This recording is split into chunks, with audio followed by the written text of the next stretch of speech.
Quick turnaround for the Yankees last night under the lights here at Steinbrenner Field. This afternoon under a warm Florida sun. As the YES Network presents New York Yankees baseball, it'll be the Yankees against the Detroit Tigers from Steinbrenner Field here in Tampa, Florida. Hi, everybody. Ken Singleton along with David Cohn. Now, the Yankees led the major leagues in home runs last year, and that was before they added Giancarlo Stanton. Well, he's in the lineup this afternoon, but one of their big boppers is having a tremendous spring. That's catcher Gary Sanchez. Yeah, can Gary Sanchez be under the radar with this lineup? Well, don't sleep on Gary Sanchez. 33 home runs last year. A lot of scouts, a lot of opposing players feel like he may be the best hitter in this vaunted Yankees lineup. So watch out, his defense is improving as well. A lot of talk about blocked balls and getting down in the dirt. I think Gary Sanchez is poised for a monster year this year, especially with all the protection that he receives in that lineup. Let's go from hitting to pitching, and today's pitching matchup brought to you by Fios by Verizon. Streaming is only as good as your internet, so get the best internet on the 100% fiber optic network. Visit getfios.com. For the Tigers, veteran right-handed Jordan Zimmermann will be on the mound, and for the Yankees, it's a veteran again, this time a left-hander. CC Sabathia, who won 14 games a year ago, will be on the bump. Well, we mentioned that Stanton is in the lineup this afternoon. So is Aaron Judge. He's got some power. Will Judge or Stanton connect? Lineups, first pitch baseball, coming up next, right here on YES.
Spring event where you can get a great deal on a Honda. By the New York Lottery, get out here and play. And by Cadillac. Visit your Tri-State Cadillac dealer or CadillacTristate.com to learn more about our attractive lease and finance offers.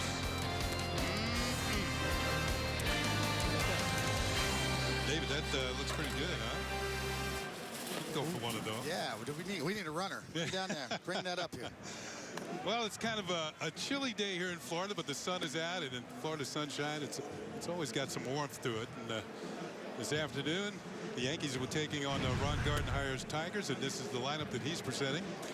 To face the Yankees, it's going to be Leonis Martin leading off in center field. Alexei Amaristo will be at second base. Miguel Cabrera has made the trip from Lakeland, and he'll be at first base batting third.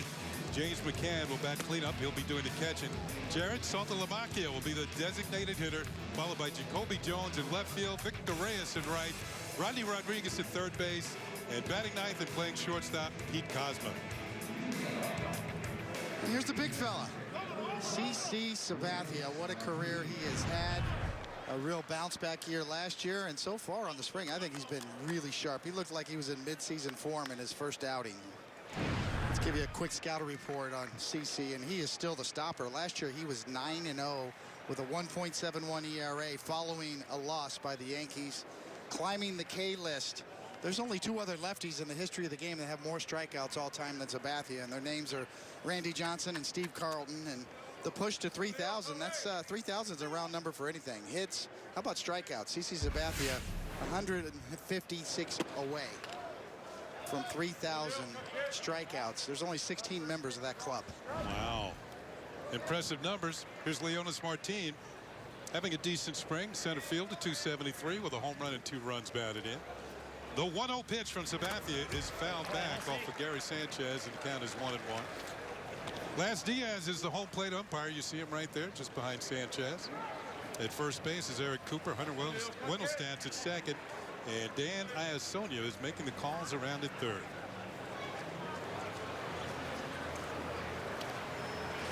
Next pitch, a little bouncer towards the right side. Up with it is Gleyber Torres. He fires the first, and Adam Lind, and there's one down. Let's check out the Yankees on defense. You saw Torres at second base. Let's move to the outfield. In left, it's Brett Gardner. Aaron Hicks in center. Aaron Judge in right. Miguel Andujar is at third. Didi Gregorius at short. You saw Torres at second. Adam Lind at first base this afternoon. And Gary Sanchez doing the catching for CC Sabathia. Brett Gardner started here last night, so a quick turnaround for him. Day game following a night game here at Steinbrenner Field this afternoon. That pitch is high and inside to Alexei Amarista, non-roster invitee, and that's what he's done in 12 games this spring. Ball is hit high in the air to left center field. Let's see who's going to make the play here. It looks like Gardner. He comes in and will make the catch. They're out number 2. Yeah, you mentioned CC's initial outing. That came against the Phillies, and I think he had a perfect 2 innings. His pitch count will go up this afternoon. Of course, a lot of these Yankee pitchers have been throwing on the side, on the back fields. And CC, this is only his second spring start, but believe me, he's been doing some throwing. Yeah, that's the beauty of having the minor league complex across the street. You can definitely still get your work in, and especially for some of the younger guys, you can protect them a little more over there. Here's a marquee matchup as Miguel Cabrera steps in, takes a strike from CC. Cabrera's spring hitting 333. He's yet to hit a home run. He's got 8 runs batted in. Future Hall of Famer takes a changeup down and away for a ball. Much slimmer looking this year is Cabrera. Definitely had some injury problems, little back issues last year. Lost some weight. Kind of looking for a bounce back year this year. Yeah, you mentioned the injuries, and they played a part in his down year, probably his worst ever. That pitch is in there for a strike, and it's 1-2. Plus, he's wearing a face guard. You can see what went on last year as opposed to, say, 2016. On his way to the Hall of Fame, back-to-back MVP years, 2012 and 2013. 462 career home runs right now. Ball is fouled off. Undoubtedly at or near the top of all the right-handed hitters in his generation. And you can make an argument that this guy, when he's in the batter's box, the most lethal right-handed batter over the last 15 years.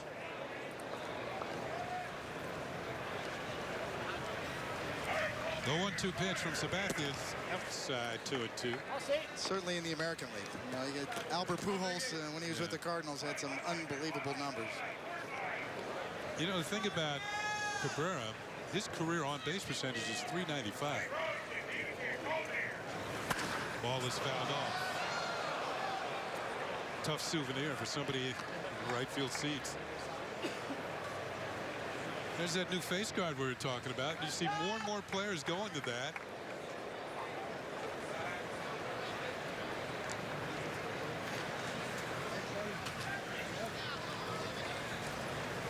And the 2-2.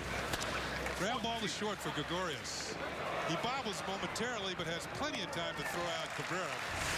And that will do it. The Tigers go quickly here in the top of the first. They do not score. Here come the Yankees. Their turn to hit.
Afternoon.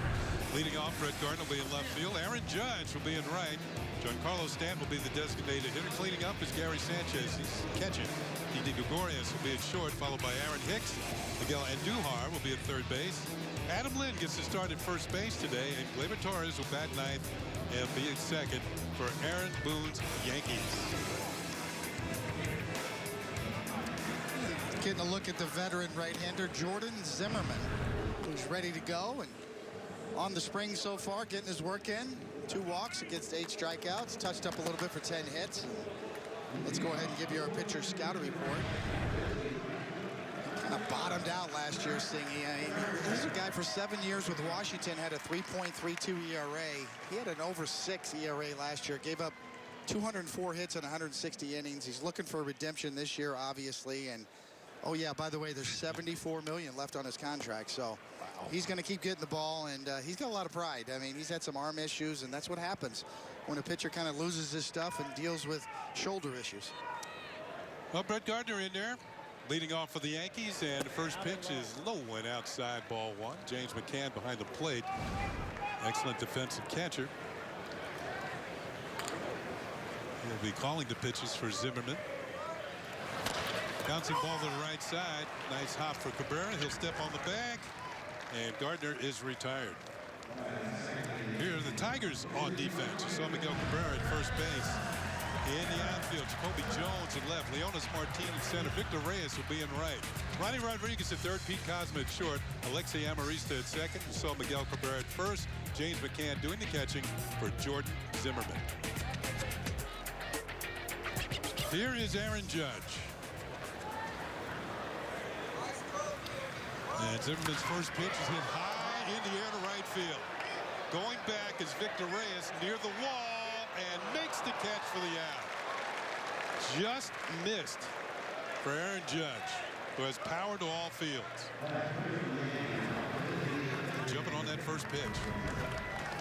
Well, it's just kind of a foregone conclusion. When he swings the bat and it goes in the air to right field, that's got to be gone. That's out of here. No chance that stays in the ballpark, but just underneath it. Stay in, it does.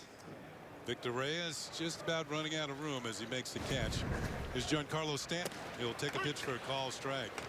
When they talked about the home run that Judge hit in Jupiter the other day, it should be landing sometime today here in Tampa. This ball is hit towards left field. Coming on is the left fielder, and making the catch is Jacoby Jones. So it's a 1-2-3 inning for the Yankees. At the end of 1, no score here in Tampa.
MLB at bat. This app will keep you connected every day with live radio calls, video highlights, stats, breaking news, and more. Download MLB at bat now. It's your #1 Yankees app. Well, between innings there, home plate umpire Laz Diaz politicking a bit. He's talking about that's Lee Mazzilli, Tino Martinez, Willie Randolph, renewing acquaintances with the former Yankees. This is a very relaxed time at spring training. Marcus Timms didn't want to shake his hand. Yeah. The hitting coach. It's funny how that turns around in the regular season. Cleanup hitter today for the Tigers is James McCann. And here's Sabathia's first pitch at the top of the second. And it's a little high and outside for ball 1. McCann is known for his defensive ability. He's hitting .222 this spring, but he had a career high 13 homers for the Tigers last year and 49 runs batted in. That pitch just outside, 2 balls and no strikes.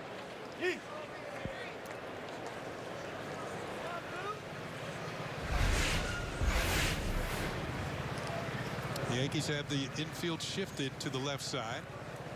The 2-0 pitch, check swing, but that's in there for a call strike. See the 3 infielders on the left side of second base. Gleyber Torres just to the right of second. The 2-1 pitch. Broken bat looper, and it's caught by Adam Lynn. He was the only one home on the right side, and he makes the play. Well, good pitch from Sabathia, jam shot. Gets it in there, and you can see what Kenny's talking about. There's a lot of room over there. Adam Lynn just enough to go get it. So 1 down to bring up Jared Saltalamacchia. The Tigers equipment manager was busy putting that name on the back of his jersey. He's just recently signed with the Tigers. It took more than 2 minutes, I will tell you that. First of all, you have to get the correct spelling. Saltalamacchia. Yep, I'd like to buy a vowel, please. Sabathia ahead on the count. No balls and a strike. That's in there for a strike. Saltalamacchia can DH. He's also a catcher. He's been around, been with the Boston Red Sox. Switch hitter. In the hole 0-2, and that's high and inside for ball. Ball and 2 strikes. Well, we understand it's snowing in New York. Just sit back, throw another log on the fire. And we've got a little bit of spring for you. It's not like it's real hot here. Maybe in the 60s today, this afternoon. A little chilly this morning. Definitely sweater weather. Bring your jacket. But by the end of the week, not to tick anybody off, it's going to be back in the 80s here. The 2-2 pitch. CC misses the outside corner, not happy with it. Oh, the Major League Baseball commissioner is on hand, Rob Manfred. Here to take in the action this afternoon. Jack Curry will speak with the commissioner in the top of the 3rd inning. I think a lot of people would like to speak with the commissioner nowadays. The payoff pitch, and it's fouled back by Saltalamacchia.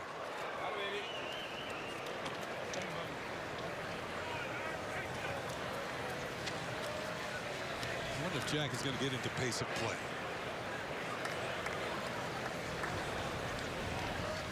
Get into that pop.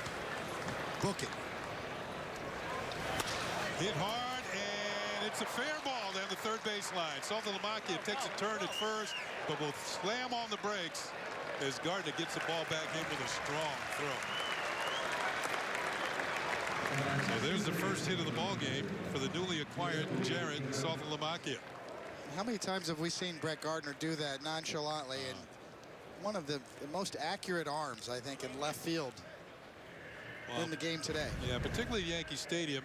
He plays the line and the ball off the line as well as any left field. You got to know your home ballpark. He cuts this off, and it holds Saltalamacchia to a single. I mean, that wasn't that long of a throw, but he's always one hop right there on the money. Jacoby Jones takes a pitch downstairs for a ball. 1 out, 1 on for the Tigers here in the 2nd. Tigers come in with a record of 7-10 this spring. Yankees are 11-6. Little chopper back to the mound. Over the mound. It's going to be a tough play for Gregorius. Bare hands. Throws. Not in time. Jacoby Jones beats it out for an infield single. Hey, good try, boy. Good try by DET, who ends up near home plate, talking to Gary Sanchez on that play. His momentum carried it almost all the way to the home plate area. Well, we'll see right off the bat. It's soft contact. Sabathia thinks twice. Should I get it? No, I'm just going to let it go. And here comes DET. That's all he can do. One hand, bare hand, makes it close. No instant replay in spring training, so we'll never know. Right fielder Victor Reyes will come to the plate. Hitting an even 200 this spring. And that pitch is inside for ball one. Reyes spent time at Jacksonville last year and hit 292. Not much power, only 4 home runs. Little chopper to the right side for Torres. Flips to Gregorius for a 1, and that's all they're going to get. So Jacoby Jones is erased on the force play. Ball was not hit very hard.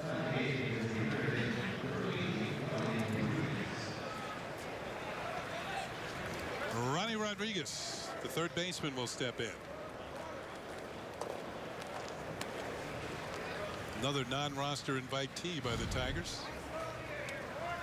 And it looks as though he's trying to make the most of his situation, hitting .308.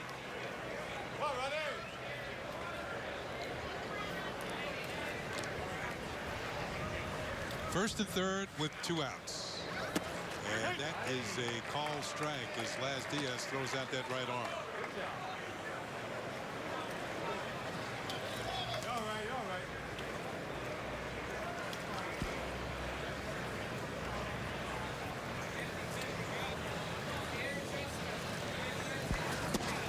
Away for a ball.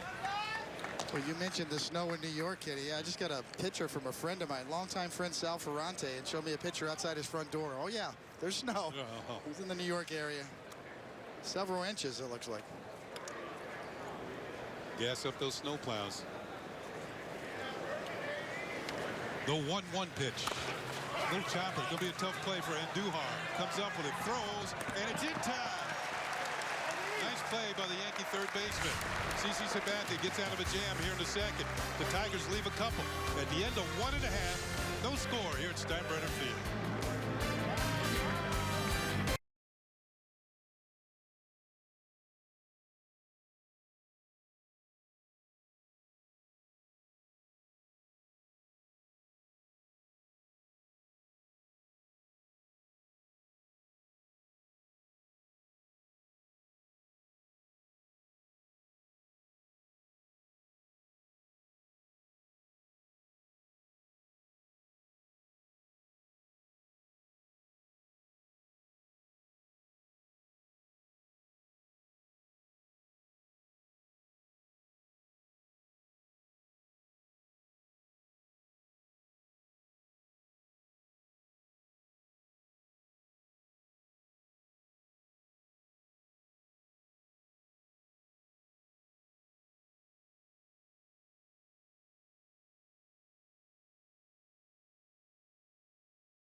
Was honored by the crowd here at Steinbrenner Field, one of 3 Yankee pitchers to author a perfect game. Of course, Larson's came in the World Series against the Dodgers, and Gentleman to my left here had one of the perfect games as well as David Wells, one of the ones I called.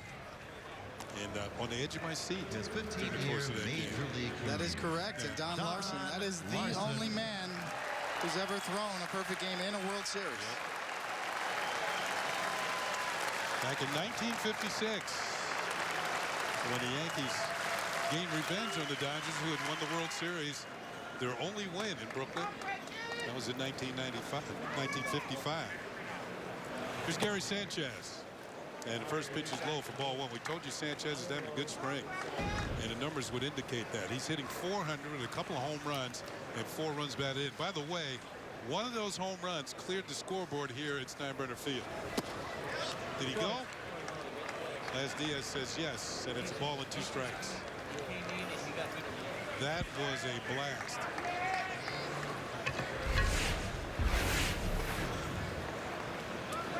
"33 home runs a year ago, 90 runs batted in, despite the fact that he missed a month of the season."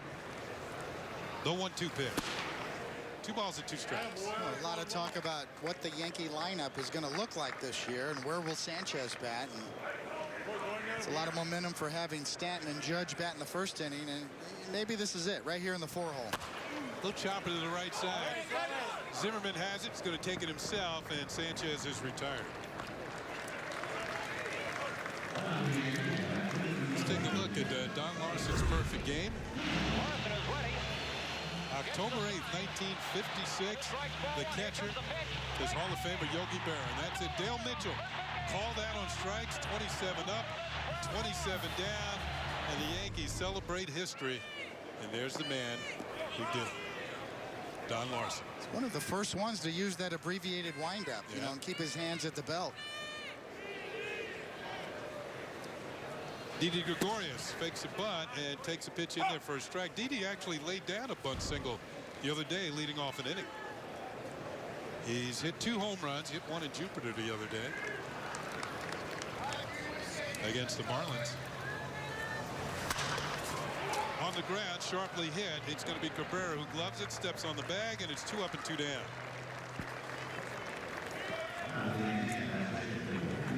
David, you were talking about Jordan Zimmermann and his the year he had last year when he went 8-13 with an ERA over 6. His home run rate per 9 went up. His base on balls per 9 went up. And I think one leads to the other.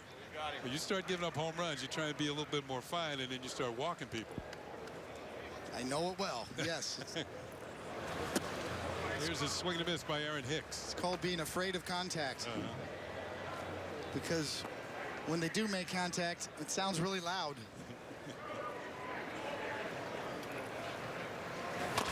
Little chopper foul. And that's really, you know, what this Yankee lineup presents for opposing pitchers this year. It's yeah, I got to pitch around this guy. Okay, I got Judge. Okay, don't give anything to Judge. One mistake, and then Stanton, and then Sanchez, and the list goes on. And there's no rest. It scares pitchers out of the strike zone. Swing and a miss, and Zimmermann sets the Yankees down in order for the 2nd consecutive inning. Still no score here in Tampa.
at the ball game today, and prior to the game, our Jack Curry had a chance to speak with the commissioner.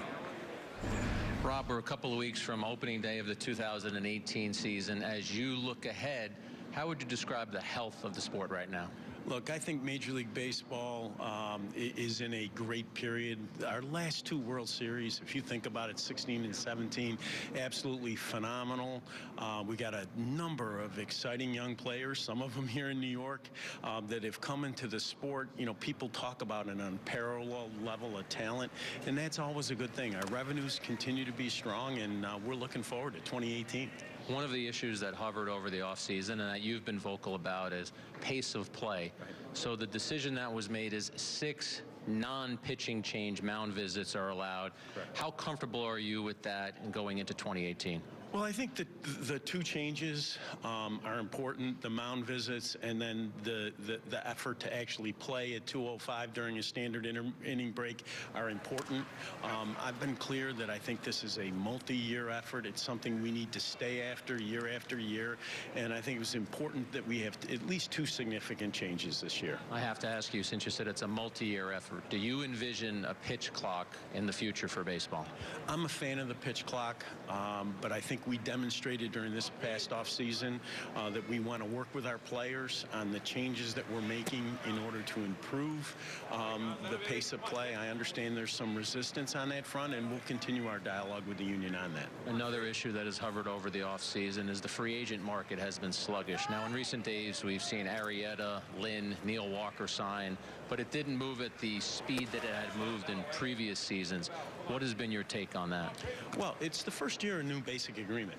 There were a lot of changes in this basic agreement, and I think some of those changes had an effect on the pace of the market. I think that the important thing to remember is that each market's a little different, and most important for the players here, the market cleared at the end of the day. Guys signed, you know, they found jobs, and that's the most important thing.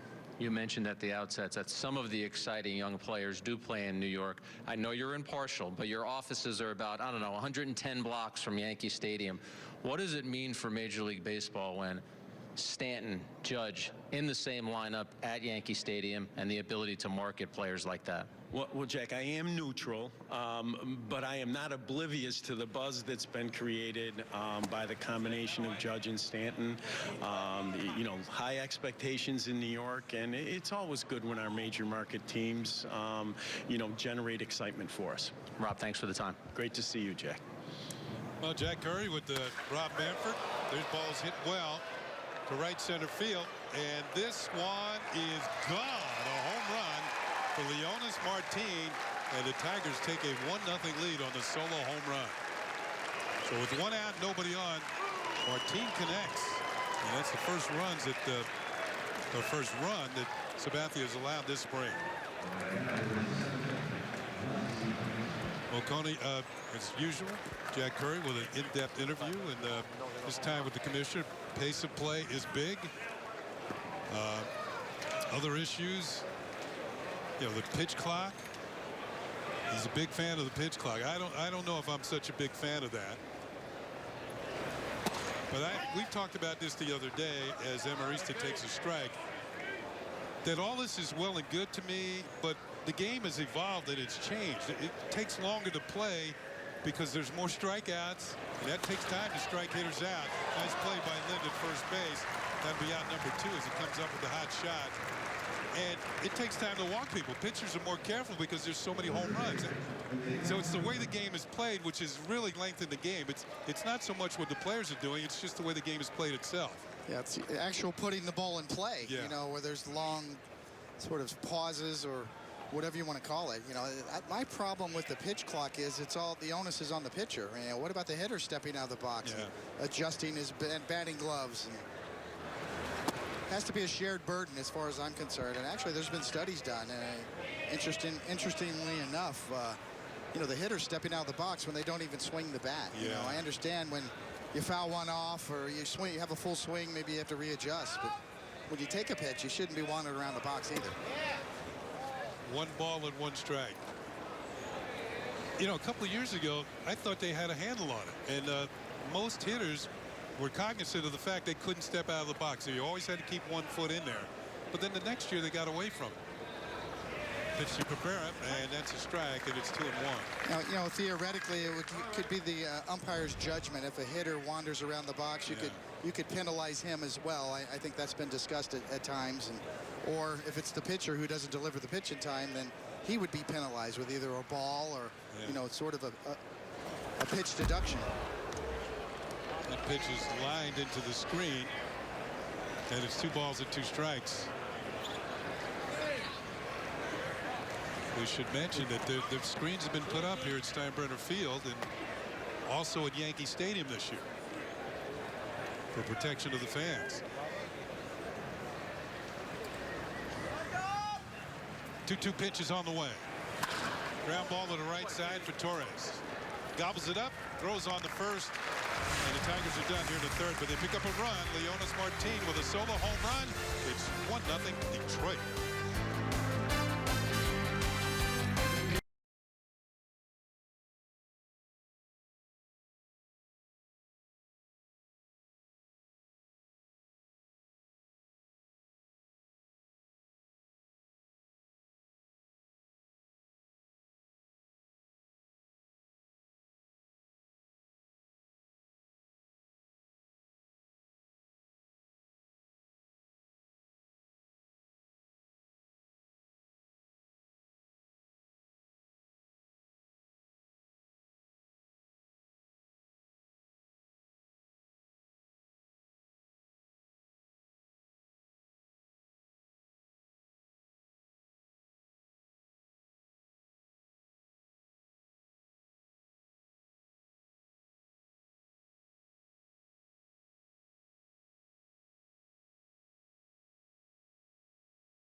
Scout report presented by Geico, and the Yankees this year now, all of a sudden the roster is deep.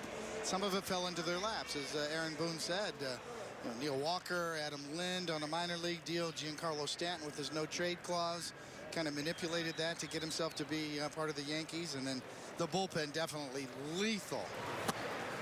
4 potential closers down there. The Yankees really do have 4 closers down there with closer type stuff. If you include Tommy Kahnle in that, of course, Aroldis Chapman on the back end. And how many and how far? Well, yeah, you know what that means.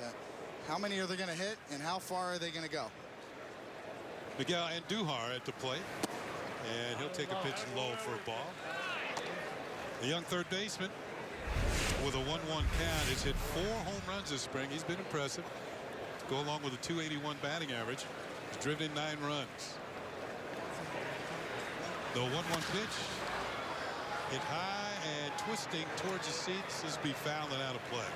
It's part of that roster depth that I just mentioned on the point number 1. And, how about this guy as part of your roster depth? Yeah. I mean, a top prospect that really pushed and is still pushing to try to make the team as a starting third baseman, even though Brandon Drury's probably got a leg up, as Brian Cashman said, but boy, you can't hold this guy down for long. Scranton Wilkes-Barre is going to have a good team again this year. This ball is laced foul. That's the thing that has impressed me, is seeing Andujar up close, is how strong he is. He's put together, and he generates some kind of bat speed.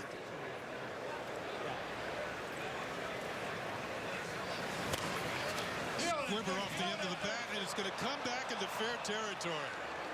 Cabrera steps on the bag for the ad. Oh, when you're running down the line, you just stay foul, stay foul.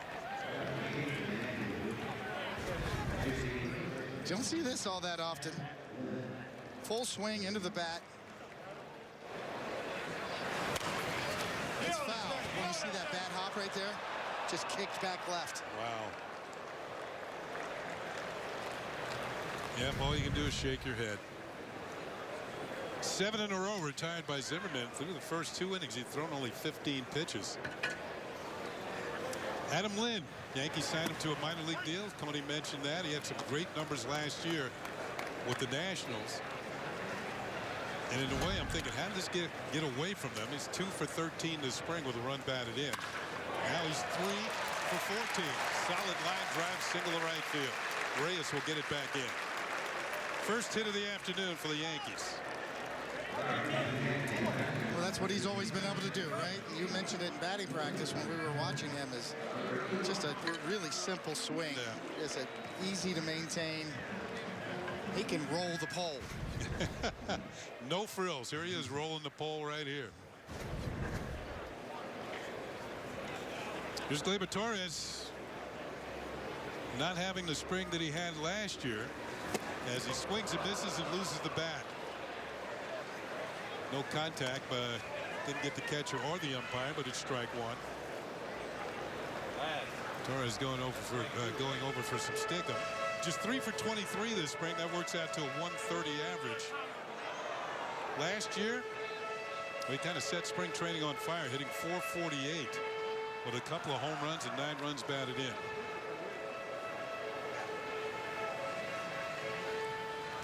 And with the addition of Neil Walker,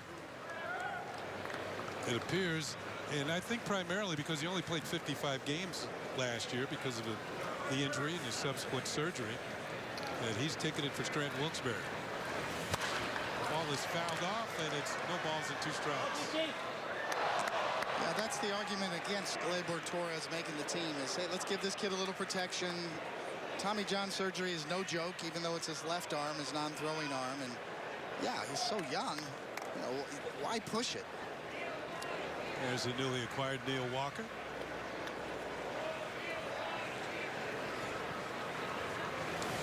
That's high, 1-2. Now, the argument for Gleyber Torres and the opposite is, oh, this kid's really talented. The coaching staff wanted him to make the team last spring. They were pushing for him. Line drive, left field. That's going to be in there for a base hit. So back-to-back singles with 1 out for the Yankees here in the 3rd. And a tying run is on at second base. Torres with his 4th hit of the spring. That has to feel pretty good for somebody who's 3 for 23. Take a look at the swing here, Tony. Well, this is his calling card. He has the hit tool, a natural ability just to barrel up baseballs. And it's almost innate. He's had that probably since he first started swinging a baseball bat. Now back to the top of the order, Brett Gardner, who grounded out to first in the 1st inning. Pitch from Zimmermann is upstairs for ball 1. 2 on, 1 out for the Yankees. They trail by 1 here in the 3rd inning.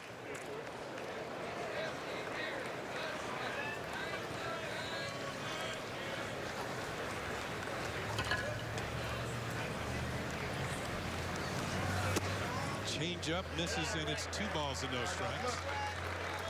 Zimmermann, his best year was with the Nationals when he went 19-9. It was back in 2013. And he's 17 games over 500 in his career, so he's been a very effective pitcher. 87-70. That's in the dirt. Good scoop by McCann.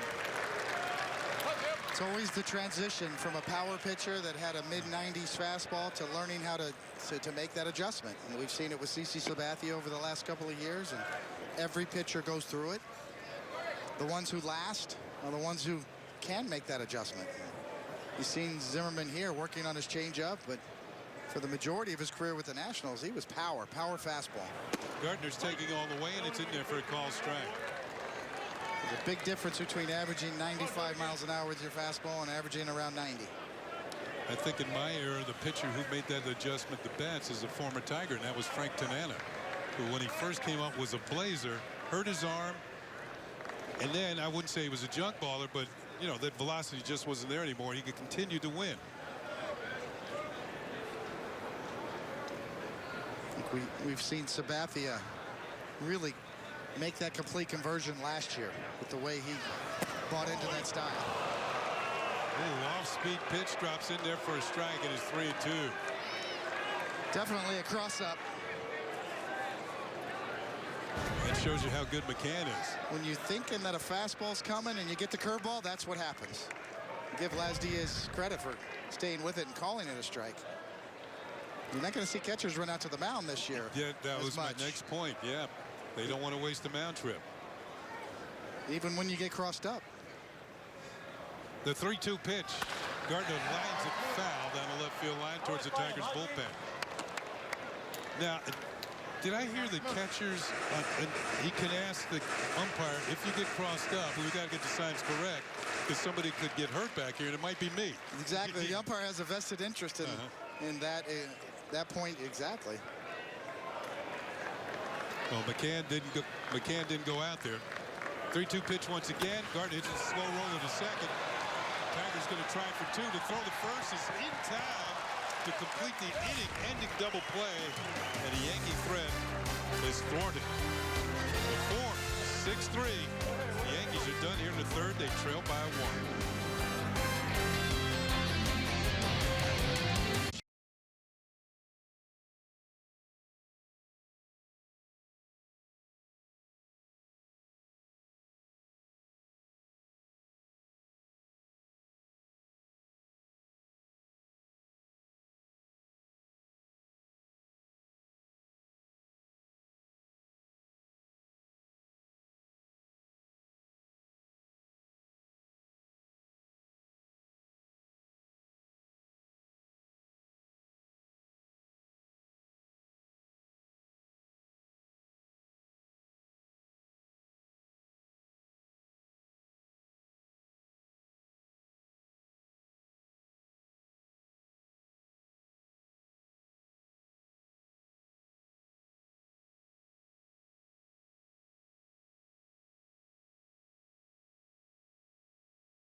Clash with DeMar DeRozan and the red-hot Toronto Raptors. Coverage tips off at 7 p.m. Watch the Nets on Yes and streaming live on Fox Sports Go. The Raptors are a team that might challenge for the NBA title this year. Good ball club. James McCann, the cleanup hitter and the catcher for the Tigers, leading off here in the fourth. And boy, he's dealing on the first pitch and pops it foul. Coming back is Sanchez near the screen, and he can't make the play.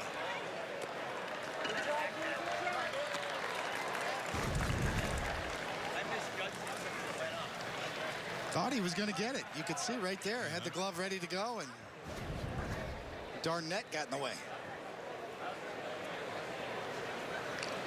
McCann 0 for 1 on the afternoon. Robbed of a hit by Adam Lind. He's in the second inning. And he's in the hole. No balls and 2 strikes. Sabathia coming off a year on an Audi scoreboard as you look at it, 1-0 Detroit. They're about to hit the Yankees by 1. Sabathia coming off a year in which he went 14-5 with an ERA of 3.69. Former #1 draft pick of the Cleveland Indians back in 1998. Ball with 2 strikes. Well, this is now Sabathia's 10th year. In the beginning, his 10th year as a Yankee. His 18th overall in the major leagues.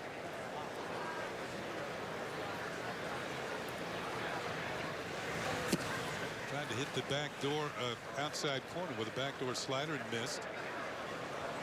I don't think that pitch has been as effective today as it was in against the Phillies in Clearwater. Really turned the corner over the last couple of years. Really revived his career. No. Can spoils it. Another thing Sabathia did very well last year. We mentioned him playing the stopper role, but he also owned the Red Sox. That's a good way to get re-signed. He was 4-0 against the Red Sox last year with a 1.7 ERA.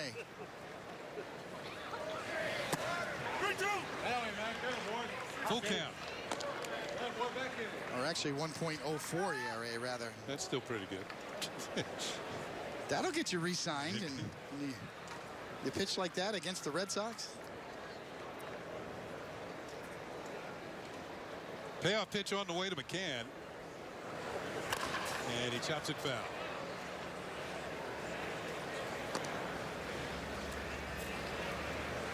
University of Arkansas for McCann.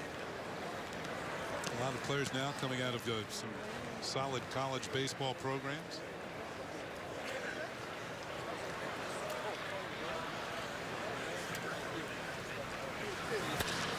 Drive, and it's a base hit into center field. He went out and got that one. Gardner cuts it off in the gap in left center, gets it back in.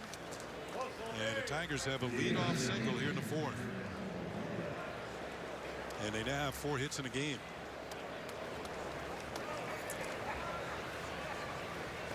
Well, one of those hits belongs to Jared Saltalamacchia, who's at the plate right now. Had a single back in the second inning. And she's been with the Red Sox, also the Texas Rangers.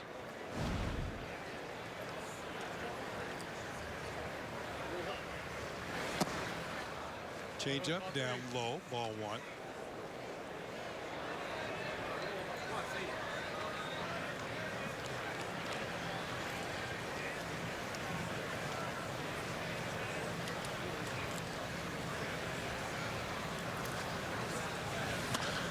Popped up. Coming on is Adam Lynn. He's calling for it. He makes it the catch about halfway down the line in foul territory, and there's one down. CC getting in on the hands of a right-handed hitter. Well, there really is no substitute for late movement. It's one of the reasons why Sabathia is among the league leaders in soft contact percentage, and obviously that's something that's a new metric that they keep track of now, exit velocity. But what it really means is, Sabathia as a pitcher is doing his job. You're trying to keep the ball off the barrel of the bat. You try to, as a pitcher, keep the ball from being hit hard. Hitters obviously the opposite. Jacoby Jones takes a breaking ball low. Beyond that, as you see, that's pretty impressive. Lowest exit velo, and that's off the bat, how hard it's hit. And that's the pitcher's job. Beyond that, you kind of take your chances with your defense, but you try to fool the hitters, disrupt their timing, get them off the end, off the bat, off the handle if you can. Ball on a strike on Jones. Those top 2 pitchers, CC and Dallas Keuchel, not really fastballers. Keuchel, a lot of movement on his pitches as well. Both very successful at what they do. Swing and a miss. And it's 1-2.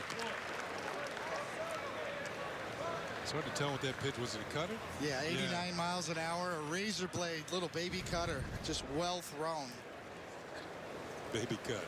Just a little slight movement at the end.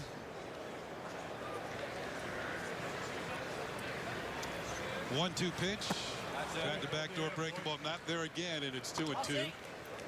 Now, CC looks good. His stuff is sharp. His velocity is right where it needs to be, and he knows how to pitch. He knows he's got the formula now. When he gets 2 strikes, I've got the backdoor slider immediately. I've got the cutter in. He knows his options immediately now. Fouled straight back by Jones. Now you threw a cutter, didn't you? I did. I threw cutters in, usually in the middle counts to set up whatever my out pitch was. And I think that's the whole point is once you buy into the change as a pitcher into more of a finesse style, then you know the formula, and there's no doubt on your mound. In middle counts with a right-handed batter, I've got these options. With 2 strikes, my put-away pitch are these options. Change-up is low, and the count is run full of 3-2. You know, that you lose the doubt on the mound. You know, when you were once a power pitcher, if you don't fully buy in to the transition, then that doubt creeps in, and you're not real sure, you know, what your formula is or what pitch to go to. And that's no longer the case with CeCe. He's all the way there. Runner does not go. The 3-2 pitch misses inside for ball 4. CeCe walked off the mound. He thought that was a strike. Didn't get the call from Laz Diaz. We get another look. Come on, man. That got the outside corner and the inside corner, but it finishes maybe just a little bit in. Kind of a sweeping slider, and Sabathia definitely wanted it by his body language. First walk of the afternoon allowed by the big left-hander. And Jones gives way to Victor Reyes, the right fielder, who reached on a fielder's choice back in the second. Saw Laz Diaz kind of signal to the press box. That counts as a visit right there. Sanchez went out just to regroup on Sabathia a bit. Ground ball towards third, and Duhar has it to Torres, to Lynn, not in time. He's trying to turn the double play around the horn. Almost got it. Reyes with too much speed. We get another look at Andujar at third base, and a lot of talk about his defense. Well done right there. And Torres also. A quick turn. And another look. Boy, bang, bang. Yeah. And there's another review. But not in spring training. Well done by 2 rookies right there. That's a second good play by Andujar today on the defensive end. First and third, 2 down, and Ronnie Rodriguez will get a chance. And Duhar threw him out on a nice play back in the second to end the inning.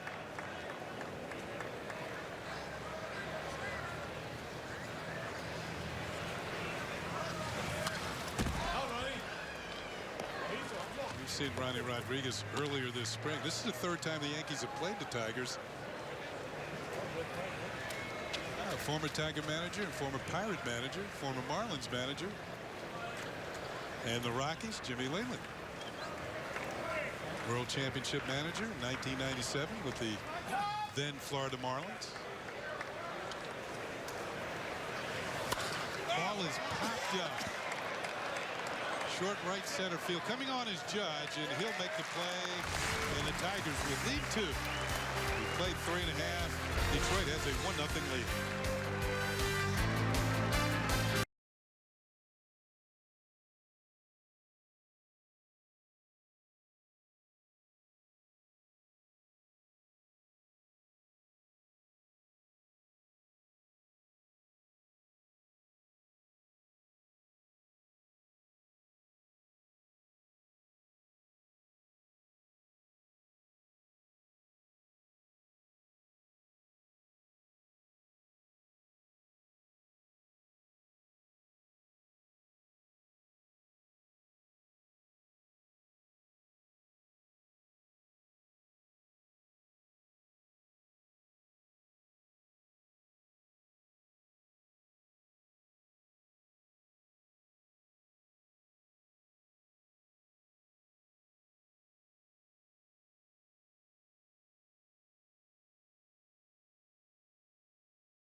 Pirates in another spring training exhibition. Our coverage begins at 1 for the latest updates from camp, and catch all the action as the march to opening day continues. And that's right here on Yes. Pittsburgh Pirates coming up from Bradenton.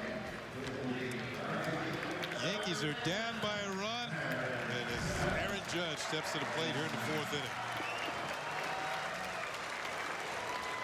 As the PA announcer, not only here at Steinbrenner Field, but at Yankee Stadium, number 99, Aaron Judge. That's Paul Olsen. On our Audi scoreboard, Yankees with 2 hits. They trail by 1. Judge will take a breaking ball in there for a call strike. Judge had it just missed in his first time out. Flew out to the wall in right field. That's outside. A ball and a strike.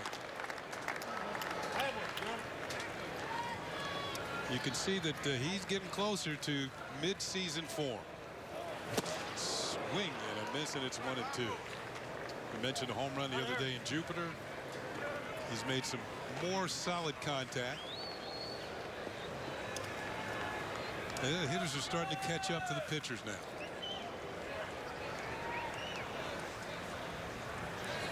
One-two pitch, just missed 2-2. Those batting eyes are getting a little more refined. You can discern a ball from a strike a little bit better. Foul tip that he got a piece of James McCann. Laz Diaz is going to walk this one out to the mound and give McCann a little chance to recover. Is this going to be a visit as well, or what? The catchers appreciate that.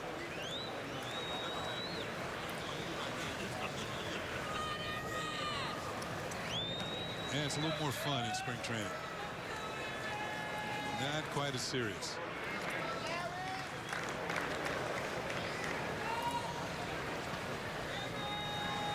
Swing and a miss, strike 3. It looked like Zimmermann took something off. Judge is a strikeout victim. Zimmermann showed a pretty good little slider here. You see at 86 miles an hour. A little side to side, a little downward tilt, and that works. So 1 down for Giancarlo Stanton, who flew out to left field. Like a curve, a sweeping curve, breaks in for a strike.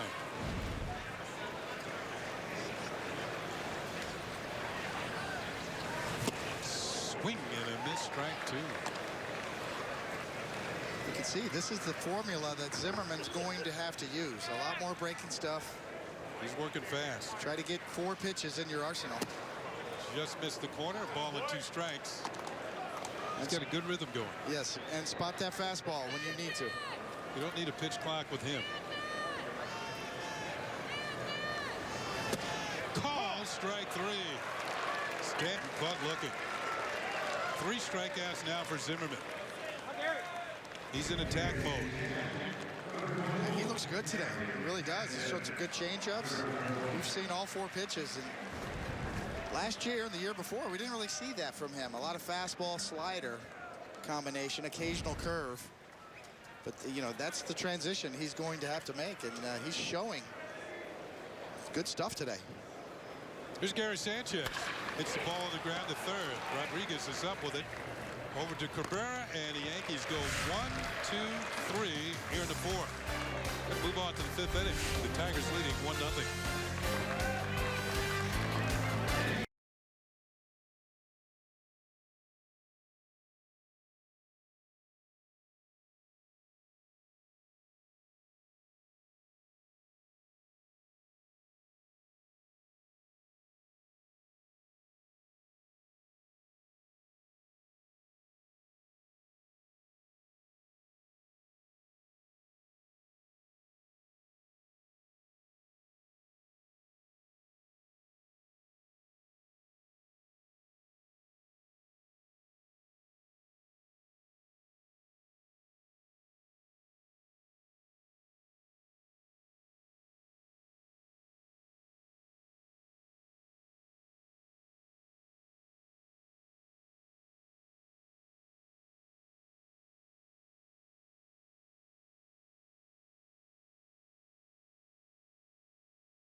Steinbrenner Field, kind enough to join us this afternoon once again, as he always does at the top of the fifth.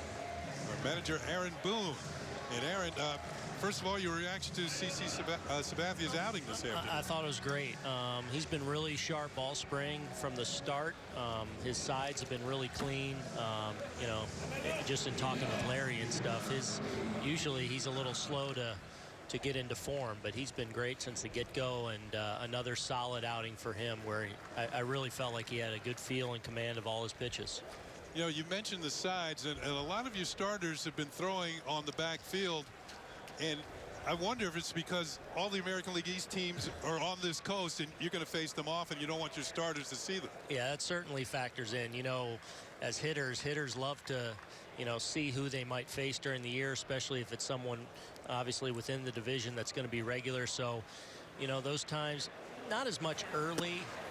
You don't worry about it so much because guys are just getting their initial work in, but certainly the second half of spring training, whenever we can avoid you know, one of our starters going against a divisional opponent, we'll try to do that. Yeah, and well, there's an example of that is tomorrow. Chance Adams, you know, not one of your regular starters, maybe in the future, he's going to start against Baltimore down at Sarasota. Yeah, exactly. And, you know, especially now as we get down to this time of the year where we're capable of doing sim games or even getting into a minor league game from time to time, if it makes sense, then we'll look to do that with definitely guys that we expect to be in the rotation. Yeah, you know, Aaron, we talked. We did a Yankees scouting report, the team report today, and talked about the roster, the depth, the new acquisitions. But to me, I mean, you're seeing Adam Warren out here tonight.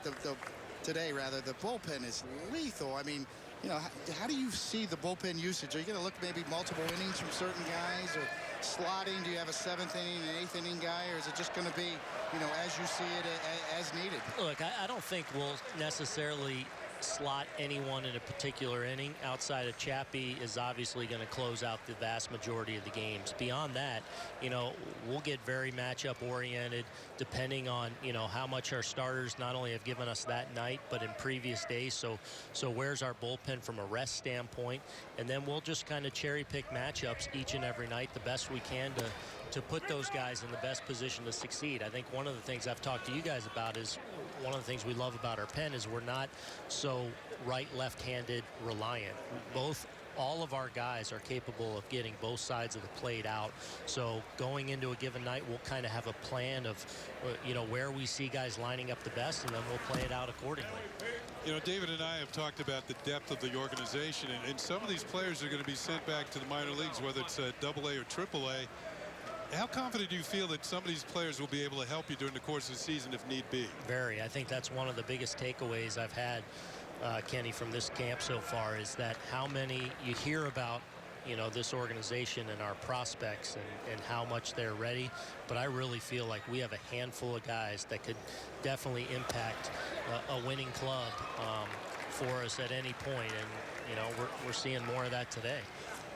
Also, the fact that, you know, we're a little bit, about 16 days to the start of the regular season. We're getting to the point now where the players are getting kind of antsy. They want to play for real. Maybe the pitcher's arms aren't quite built up to where you want to be. Did you have that experience when you were playing? Absolutely. This is that time of year when, you know, you've been kind of playing in, you know, a lot of situations and every other day. Now we're starting to see more of our regulars go back to back. We'll start to see more of them go deeper into the games. You know, Gary, for the most part, has been going back-to-back. He'll be off again tomorrow, but then he's playing a back-to-back on Thursday and Friday. We'll start to extend our guys even 3 days in a row at times, and you'll start to even see some 8-9 innings from the starters. This is the time of year when you start locking it down and start playing it a little more straight in these games. You know, one thing I saw out here yesterday was a drill in the infield with the pitchers, and you had everybody on the mound. And I think during the course of the year, you don't see infield drills all that much as you used to back in the day. You took infield every single day. Is that going to be an important part of what you do with this team? Well, one of the things we're kind of putting an emphasis on now here that we've gotten through the middle part of camp is getting, and especially as we have a fair amount of home games over the next 10 days, is we'll get out and really kind of hone in and kind of review all our fundamental stuff. So whether it's bunt plays, whether it's really honing down on the PFP stuff or the first and third defense, just the things that we might use, the little things that I like to call it that may, you know, help you win a ball game on a tough night. Those are things we'll grind down on now. Martin, he went around and he's out.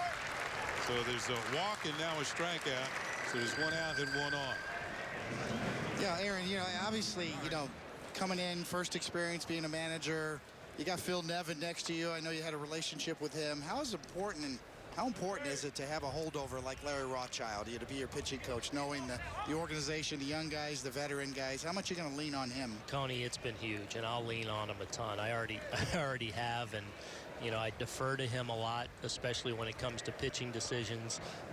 There's so much wisdom in there. He's so good at recognizing mechanics, helping these guys with their mechanics, but then also in his evaluations of things. So, you know, I talk with Larry a lot, but more often than not, I listen to Larry because, you know, he's great at what he does, and he'll be a big part of, you know, helping me through a lot of my decisions, especially in game when it comes to the pitching staff. Another question, Aaron. This team relies a lot on power. 241 home runs last year, led the major leagues. But MLB did a survey recently of the fastest teams in baseball. The Yankees were tied for second as far as team speed. How is that going to play for you? Well, hopefully it plays, and you'll see it on the bases. Yeah. You know, and not so much stealing bases all the time. You know, I hope we have our fair amount of steals when the situation dictates it, and we've pushed the envelope a little more so down here. But I hope it manifests itself with taking the extra base when it's possible. Yeah. Look, with our power potential, you know, I don't want to make a lot of outs on the bases, but you've got to be able to take advantage when you have an opportunity, because, you know, as I've kind of preached to these guys, you know, there's going to be times when I'm quite certain during the season where we're rolling and we're swinging the bats well and we're in good stretches. But no matter how good you are offensively, there's going to be those times where you kind of go through where you're struggling to score runs. And sometimes it's a base running play here or there that can help you win a ball game, and that could be the difference between winning the division and not. So it's something that we're focusing on. Reggie Willits, our base running coach, is excellent at teaching it, at coaching it, and really pushing these guys to get the most out of themselves. Pitch to Amarista is fouled off. There was a play the other day, and I want to see if you remember this. Gardner was on first, and Judge singled to left field. On the play, Gardner went to third, using his speed. A lot of guys wouldn't have gone to third. And on that same play, Judge went in on the back door to second base. That's the type of team speed we're talking about here. No question about it. It was an elite base running play by two really good players, obviously. And Kenny, I really believe that, you know, in the course of a season, in the course of a game, you know, when you do something really special on the base paths. Andujar makes the catch in fair territory, out number 2. I feel like it can be something that really energizes a club. And there's no question that base running by Gardy and Judgy, you could just feel the excitement in the dugout. And I think that just permeates itself with the club, especially when you got two guys, two of your, you know, star players and you know, guys that are looked up to in the clubhouse so much. When you have an energy play like that, I think it resonates with the rest of the guys in a big way. Well, it certainly resonated with me because that was something I couldn't do on the bases. This is Miguel Cabrera. You know, Aaron, yeah, obviously the roster's coming together. As you said, you're going to start to play it more straight up. I mean, what's going to be the difference on whether, you know, who you choose to start second base to start the season, or, you know, these last few decisions for you? Nice problems to have. You got depth, but what are you looking for to kind of, you know, get you over the edge on this decision-making process? Well, I think we're in a pretty good place as far as the decisions go. You know, I think, and because of some of the guys we have, Tony, I think it makes it nice because there's versatility there. So the versatility, I feel like, is going to allow us to carry who we want and put us in a position night in and night out to kind of play the matchup. So obviously we're going to have our handful of guys that you can pretty much pencil into the lineup, but there may be, 3 or 4 positions where, on a given night, depending on the matchup, maybe who's on the mound not only for us, but our opponent, that may go into deciding who's where on a given night. I guess we should get updates on some injured players. Jacoby Ellsbury, is he far away? I don't think so. He continues to progress really well. He had a scheduled day off. He's been hitting off the tee and soft toss. Tomorrow, I think he gets out and runs and throws and actually will be hitting in the cage. So I think this ball's hitting here to right field. Judge coming over, and the ball is caught by Hicks. Little confusion out there, but the ball is caught for the third out.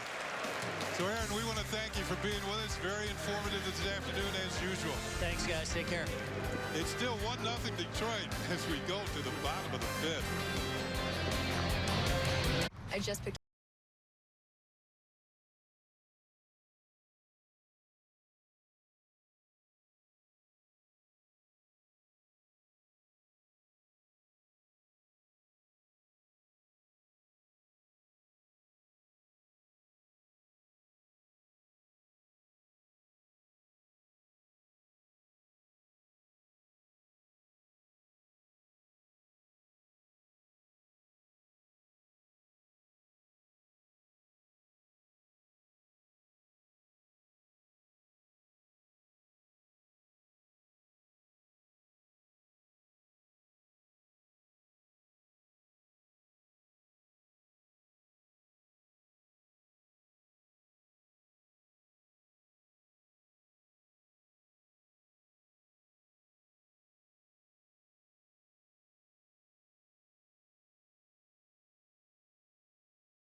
Show simulcast on Yes, and get instant analysis of this game along with the latest sports headlines from New York and beyond. It's right here on Yes.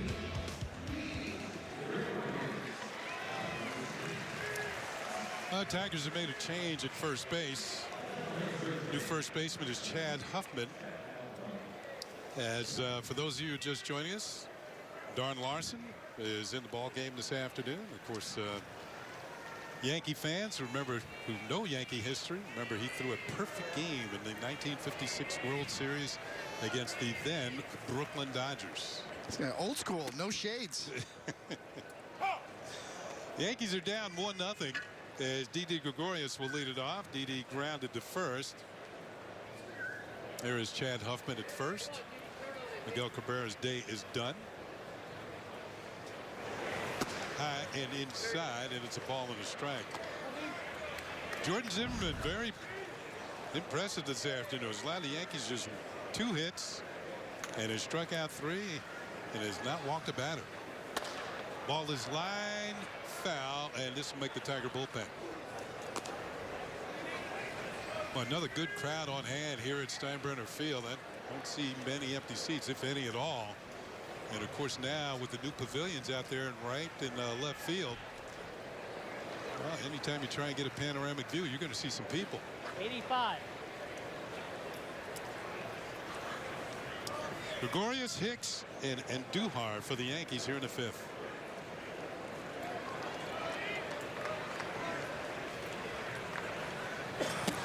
Swing and a miss. 4th strikeout for Zimmermann.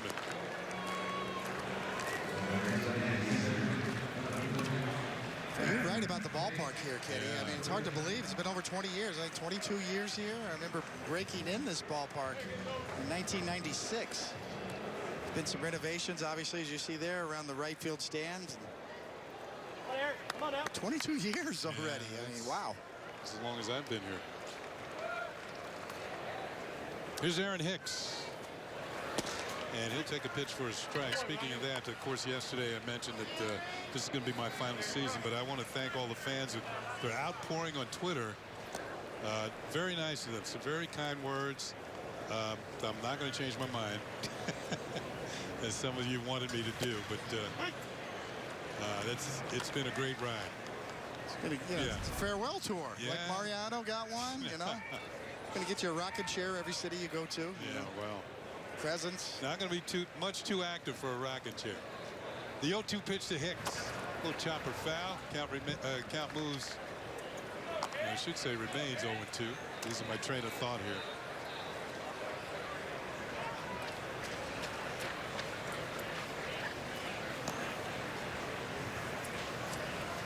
So Hicks down in the count. No balls and 2 strikes. The Yankees down on the scoreboard 1-0. The chopper foul. The only run of the ball game. Home run by Tigers center fielder Leonis Martin. His second of the spring. Okay, Kenny. Favorite places to broadcast. All the years you've been doing this. Favorite stops. Yankee Stadium. Okay. Fenway Park because of the atmosphere. You know, the games between the Yankees and the Red Sox. I love Seattle. The only problem with it, it's too far away. Nice when you get there. Oh, yeah, it's beautiful when you get there. I have a special affinity for that city because that's where my parents were married. Hicks has himself. Whoa, maybe not. He's thrown out at first base. A tremendous play by Pete Kozma. Looked like a base hit. And Kozma robs him of a hit, and that's out number 2. Well, this is Pete Kozma's calling card. That's why you see him in Major League spring trainings with different teams every year, because he could do that right there. And that is well above average on range and finishing off the play. Takes away a hit from Aaron Hicks. Come on, mate. Up. So 2 up and 2 down to bring up Miguel Andujar, who grounded to first unusually in the 3rd inning. Hit a little squibber off the end of the bat. It was rolling down about halfway down the line, foul, and then came back into fair territory for an easy out. Swing and a miss, and it's 0-2. Camden Yards? No Camden Yards? Yeah, that was next. Yeah, that's a beautiful ballpark.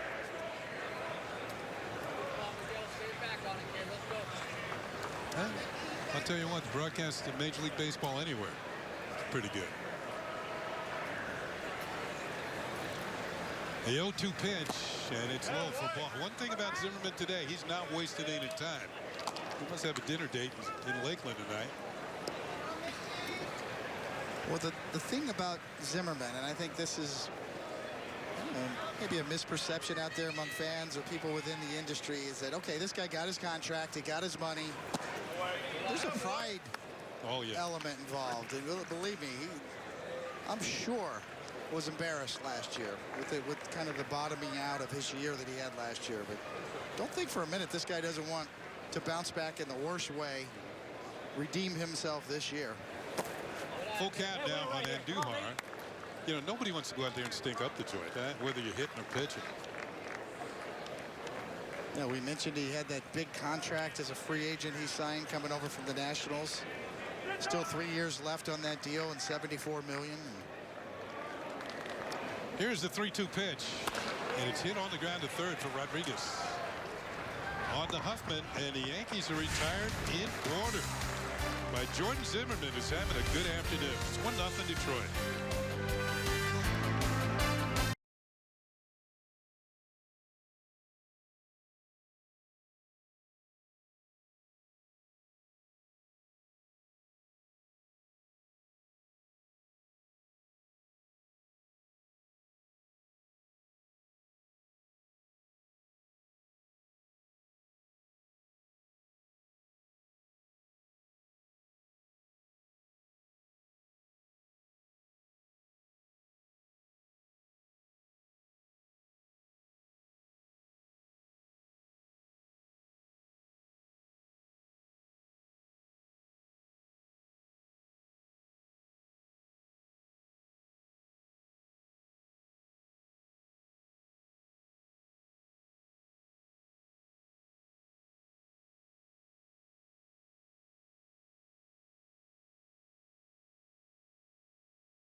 tickets for the 2018 season at Yankee Stadium are on sale now at Yankees.com or by calling Ticketmaster.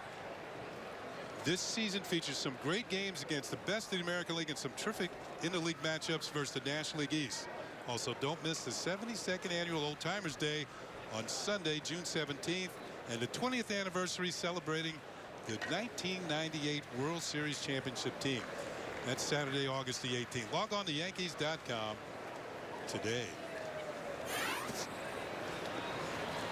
Aroldis Chapman. First pitch is away for ball one. He's facing James McCann, who's 1 for 2. Chapman this spring, 0-1, 4 strikeouts in 2 innings. That's about on par. Bouncing ball to short. Tough hop. Gregoria stays with it and throws him out.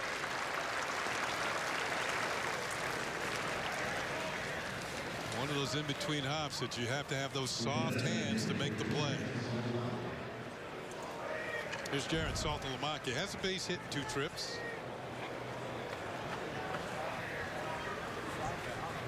Good swing, Mac.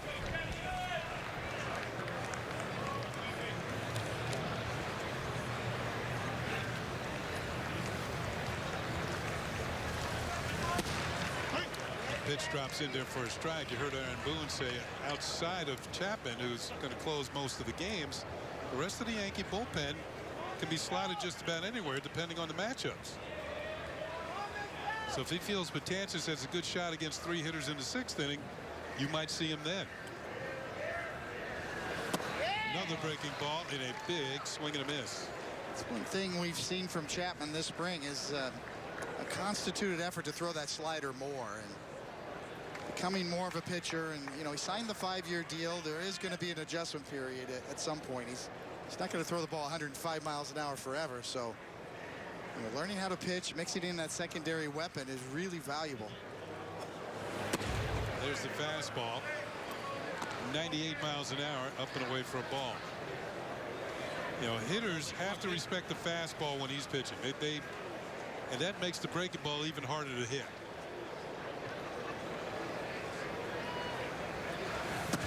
There's another fastball, 99. 2 balls and 2 strikes. We noted, you know, that Chapman actually lost his closer's role last year. Went through a period where he really struggled, and probably a carryover effect from the workload that he had when he was with the Cubs through the World Series the previous year. Called strike 3. Breaking ball. Man, that had a lot of snap to it. Yeah, this is a nice weapon to have to be able to strike out hitters as well. A little mystery involved. A good slider there that gets the call on the outside corner. You can see those numbers illustrate, including postseason 2017. Really finished on a good note. Here's Jacoby Jones. The glove just pops differently when he throws his fastball. 99. Knocking on the door of triple digits.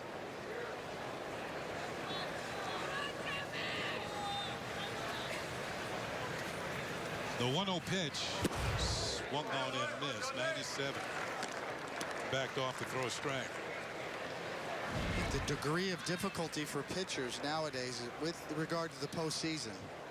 An extra round of playoffs, possibly a wild card round.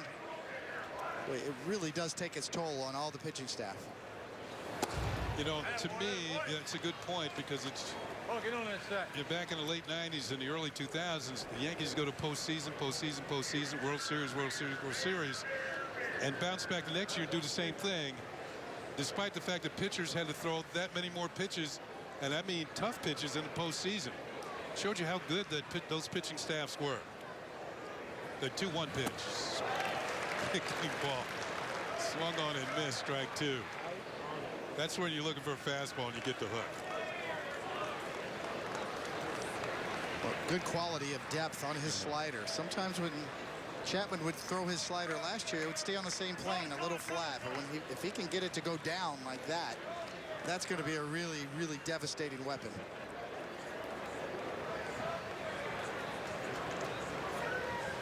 2 balls, 2 strikes, 2 outs, nobody on. Right here. Talk, Chap. Full count. If you think about it, Kenny, I mean, even when I played with the Mets in the 80s, when you made the postseason, it was right to the LCS. There was just 1 round of playoffs and then to the World Series. Now, where these guys got tough wild card rounds, then the LCS, and then the World Series. 3-2 pitch, hit the air to left field, hit pretty well.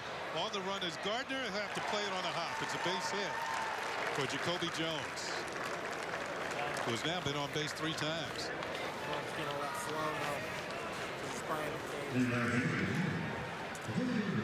So with 2 outs, a runner on first for Victor Reyes, who twice has reached on the fielder's choice. So Jacoby Jones keeps the inning going here in the top of the 6th.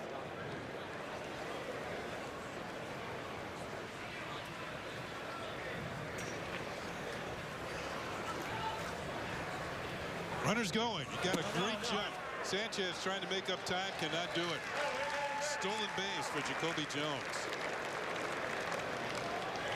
That's his first of the spring.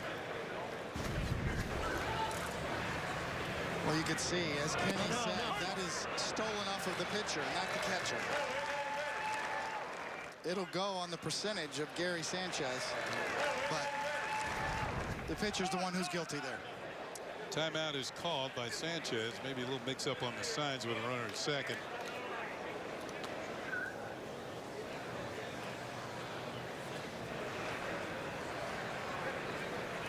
Two outs. Jones now in scoring position. Hook has been very effective this inning. I'm just thinking it won't be long till March 29th. Opening day for the Yankees on the road in Toronto.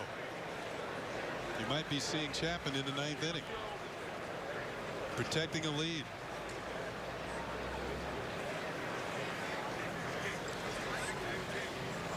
The 0-2 pitch.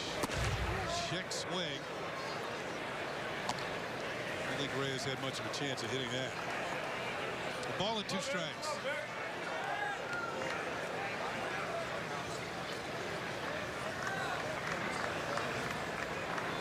Aroldis Chapman. It's a fantastic athlete. His delivery, very dynamic. His lower half and hip rotation. Oh, that's it. Tried another hook. He thought he might have had it. Didn't get the call. Yeah, when they list after the season who's thrown the fastest pitches, or if they go by any number, the top 10 or the top 15, his name is all over that list. And he does it with an entire delivery. You watch his hip rotation, the coil and the leg kick. Watch Chappie, hunt out. Full count. Some guys are just gifted with golden arms, but he puts it all together. And I really think his lower half has as much to do as you see that leg kick and the long stride and dynamic hip rotation. You generate a lot of power with your lower half to go with a tremendously gifted left arm. Faced with a 3-2 pitch here, and it's on the way, and it's called. Strike 3. Reyes caught looking. The Tigers leave a runner in scoring position. Still 1-0.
York Yankees. It may not be reproduced or retransmitted in any form, and the accounts and descriptions of this game may not be disseminated without the express written consent of the New York Yankees. There's a look at Aroldis Chapman. Had a couple of strikeouts last inning.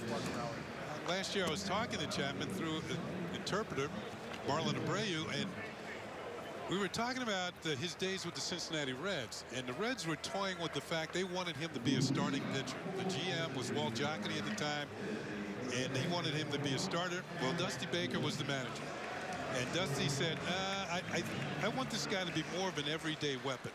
So Dusty was right when he said, no, he's going to be the closer for our team, and he's become one of the best closers in the game.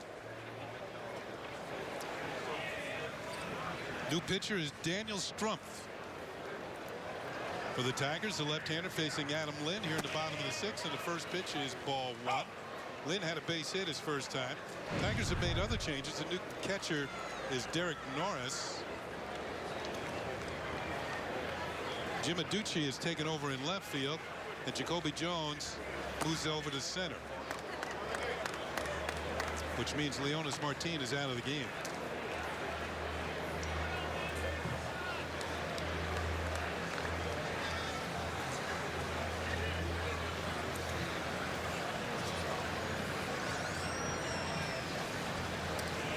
Strumpf deals, swung on and missed, and it's a ball and 2 strikes.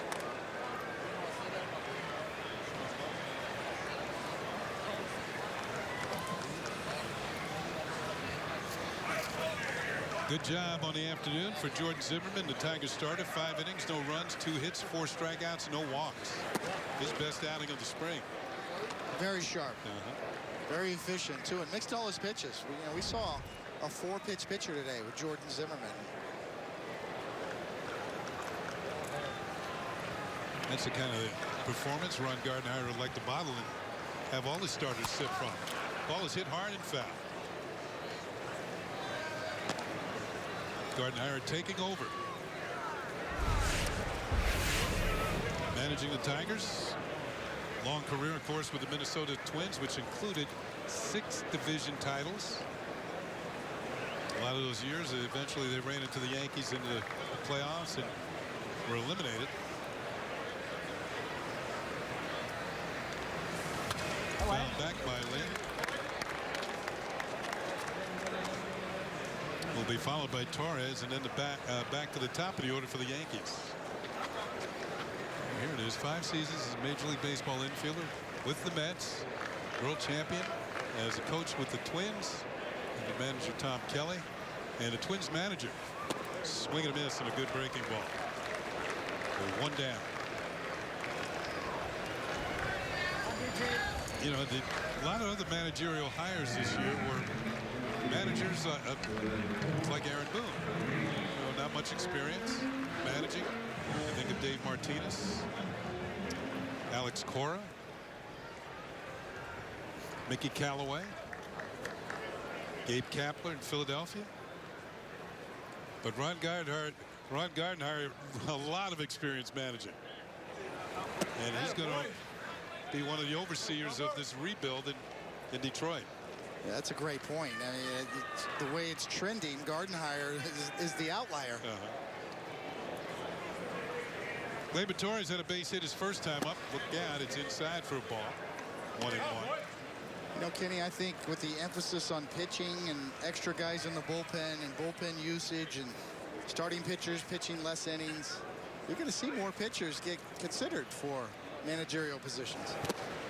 Foul tipped into the glove of Norris. And following in somebody like a Bud Black, who's had success as a manager, as a former pitcher.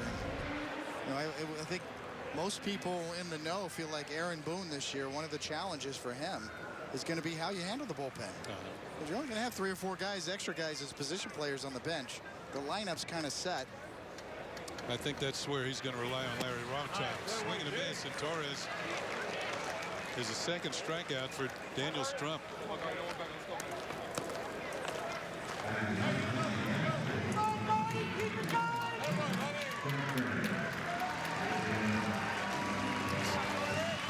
So Gardenhire, who was hired in Minnesota following Tom Kelly, former third base coach for Kelly.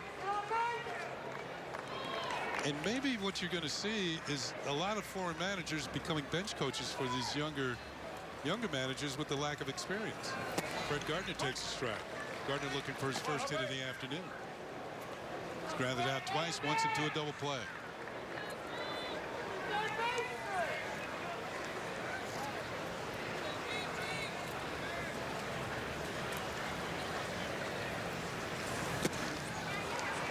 Strumpf looks very impressive this inning.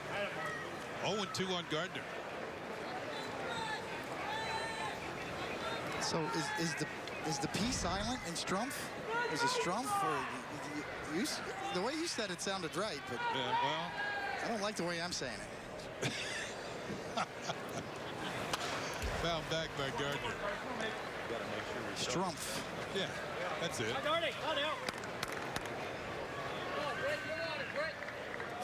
Yeah, that little at the end. Yes. Like your fastball used to have. Yeah. Remember?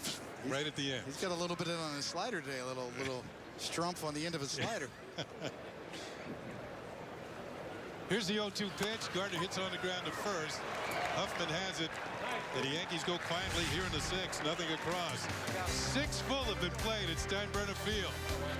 Strumpf was impressive. Okay.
By Jaguar, the auto performance. To learn more about Jaguar XE, visit JaguarUSA.com.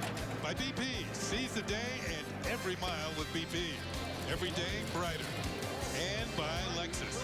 Experience a 2018 Lexus with all-wheel drive. Experience amazing at your Lexus dealer. So Stumpf is done for the afternoon. How did I see an R in there? Wait a minute. Yeah. Strumpf? No, Stumpf. Stumpf, yes. Got hung up on the P and added an R. Well, whatever the name, he did a good job. Yeah, he can pitch. Here's David Robertson. We know him. And that's what he did last year. 55 games. He's 9-2. Yankees have a new left fielder. Shane Robinson takes over. So we have Robertson in the game, and we have Robinson in left.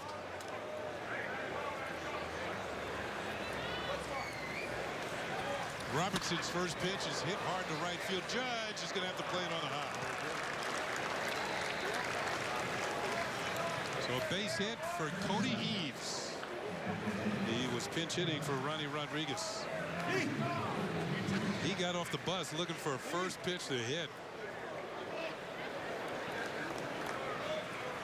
On our Ford scoreboard, it is 1-0 Tigers. Another pinch hitter for the Tigers is going to be Cole Peterson. Hitting for Pete Kozma, who is 0 for 1. These guys come off the bench swinging the bats.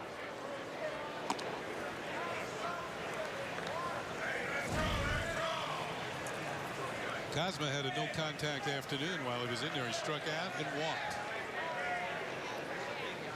Run on first, nobody out, top of the 7th. Ground ball towards the middle. Gregorius has it. Steps on the bag for one. Throws the first, and it's a double play. Nicely done by D.D. Gregorius.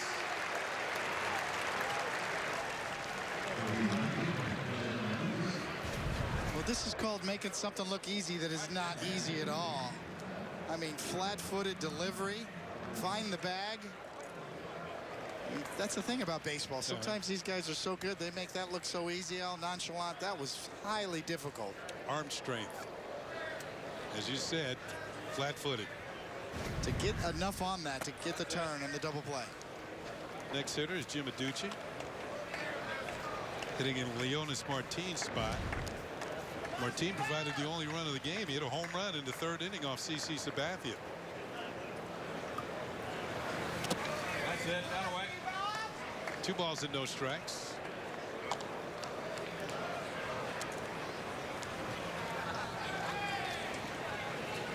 Come on, Duke.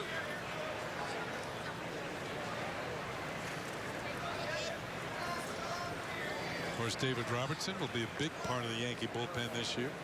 Come on, Duke.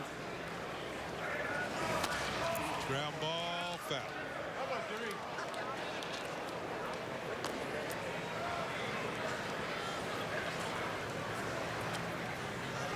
Yeah, David Robertson's like a monster back in football, right? I mean, he can play linebacker, he can play defensive end. You kind of move him around anywhere you need him. He can come in the 5th inning, he can close in the 9th. No ego, will do it all. 2-1 pitch. Hinton there for a call, strike 2. And he, like a lot of these Yankee relievers, can come in and get a big strikeout when you need it. When the bases are loaded and you need a strikeout, he can deliver. Oh, foul tip off the bat of Adducci.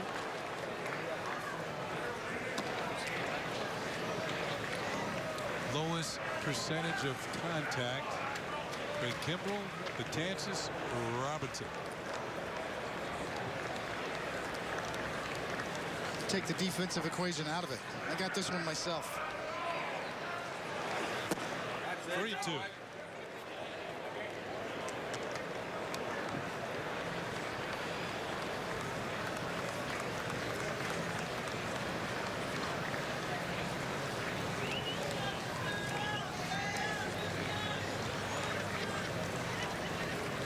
Robertson with a 3-2 pitch.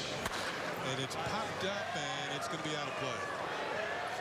Going to be a souvenir for some lucky fan here.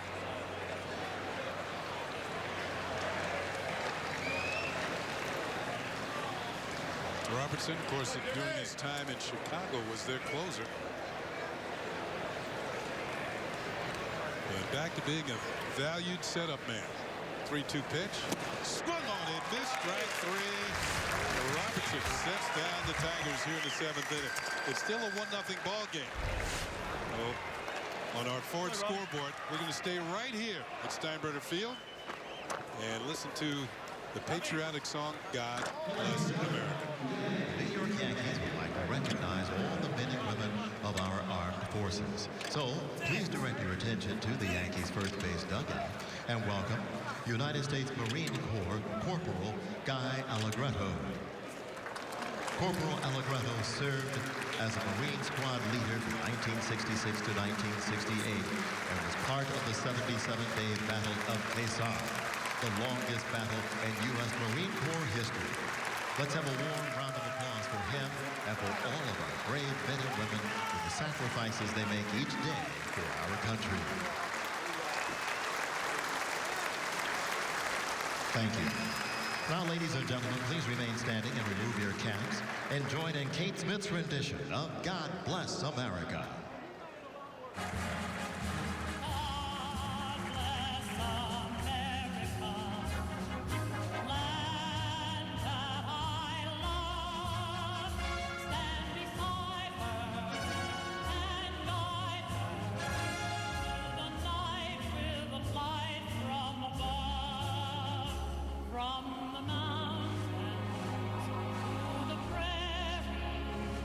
To the oceans, white with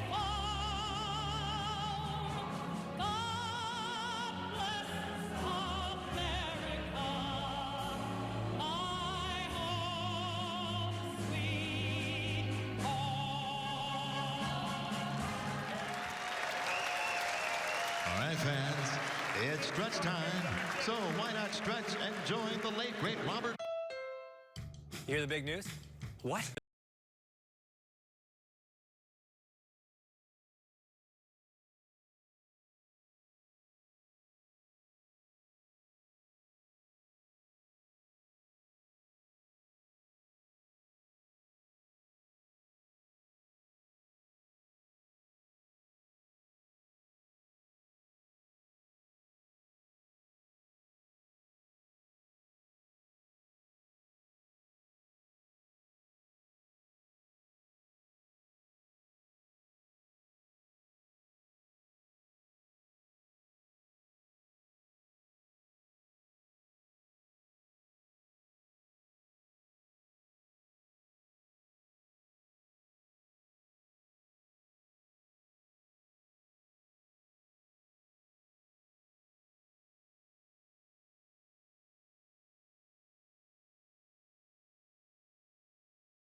Completed here at Steinbrenner Field.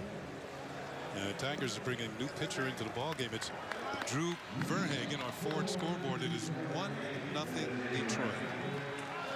Tigers scoring the only run of the game in the third inning. So Verhagen follows Stumpf and Zimmermann. That's right. Verlander's gone, but Verhagen's here. Here's Aaron Judge, 0 for 2. And he'll take a breaking ball outside for ball one. Judge today, flat out to deep right and struck out swinging.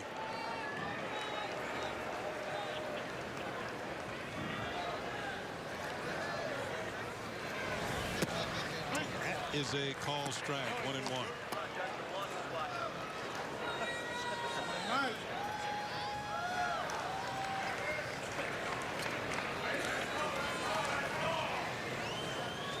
The Judge, Stanton, and Sanchez for the Yankees here in the bottom of the seventh. Swing and a miss, and it's 1-2. You know, with three right-handers, this might be a situation where you stick Greg Bird right in the middle of these guys to break it up. But, you know, those are nice debates to have if you're the Yankees or Aaron Boone or Brian Cashman. Little chopper foul off the bat of Judge. I want you to take a look at where third base coach Phil Nevin has lined himself up with Aaron Judge at the plate. He's nowhere near. Well, he's nowhere near the third. He's deeper than the third baseman. Standing next to the umpire, right? He's not taking any chances with any line drives hitting in this direction, and that might go for this whole inning.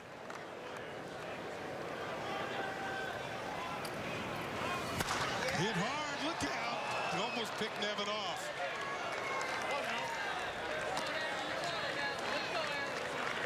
He knows what he's doing down there. That ball went right between both of them, and neither one of them moved. Barely. Still a ball and 2 strikes. I remember when Gary Sheffield would come to play third base coach. It was Larry Bowen. Wanted no parts of the third base coaching box. Swing and a miss. Judge is struck out. Verhagen picks up a strikeout. 7th time the Yankees have struck out today.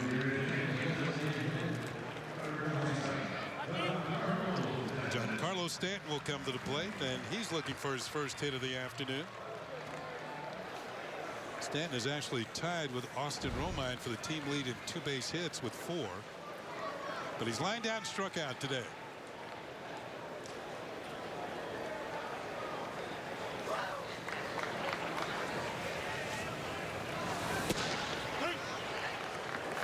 .95 miles an hour. Fastball in there for a strike. This guy's got good stuff. I mean, mid-90s fastball and a really good slider. He showed to Aaron Judge to strike him out. Check swing. Did he go? No.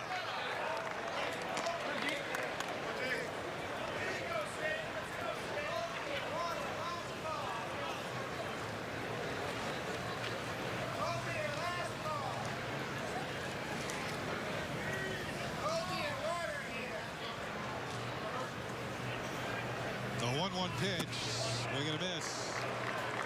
And it's interesting to see two hitters in a row with tremendous power and how they go about it. Judge with an open stance, Stanton with a closed stance.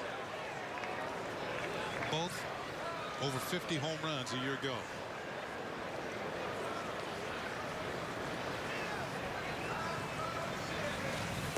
Check swing. Did he go? No. 2-2. Haji, hot out.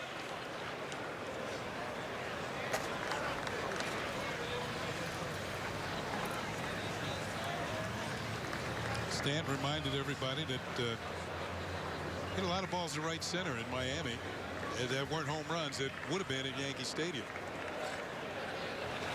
Swing and a miss. And Verhagen, 2 batters, 2 strikeouts. And now we'll get to face Gary Sanchez.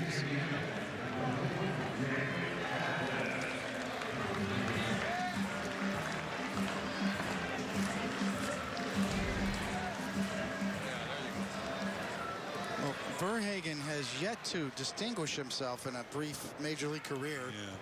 Pitched in 24 games last year in 34 1/3 innings. A 5.77 ERA, but the stuff is there, and you can bet that American League teams are looking for strikeout type right-handed relievers for this Yankee lineup. Breaking ball drops in there for a strike. Started Judge off with a breaking ball. Started Sanchez off with a breaking ball, but in between started Stanton off with a fastball.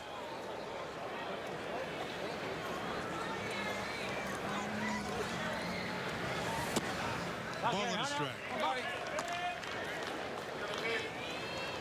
Verhagen was a 4th round pick of the Tigers in the 2012 draft.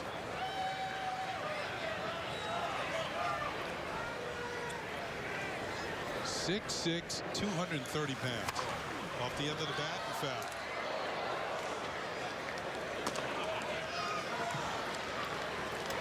Your prototypical big right-hander.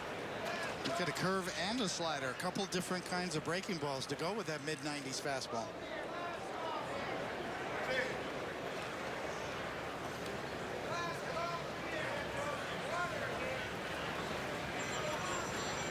He's got the stuff to be a starter.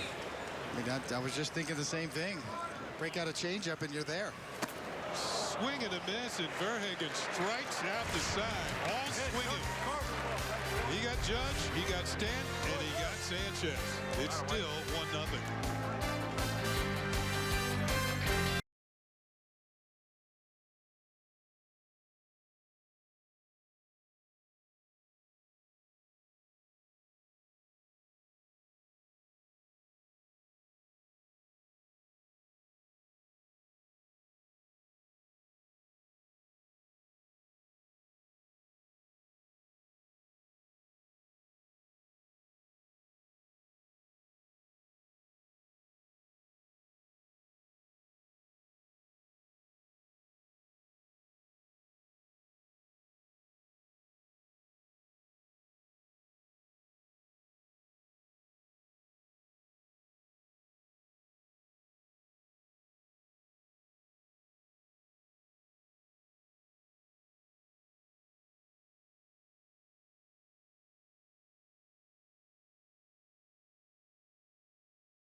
match on Yes is Saturday, March 24th, as the boys in blue hit the road for a battle with the New England Revolution.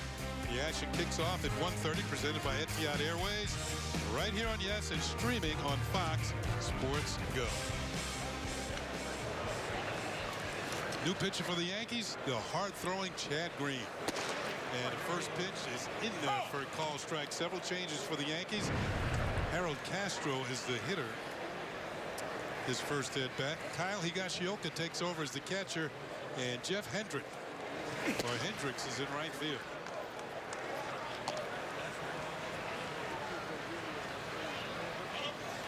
No balls and 2 strikes on Castro. Chad Green, a major weapon out of the Yankee bullpen a year ago.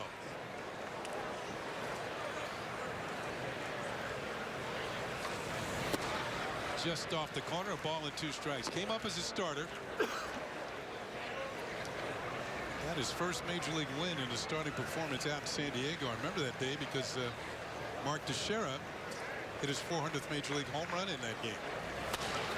Ground ball through the right side. It's a base hit for Castro. He converts a single in the right field.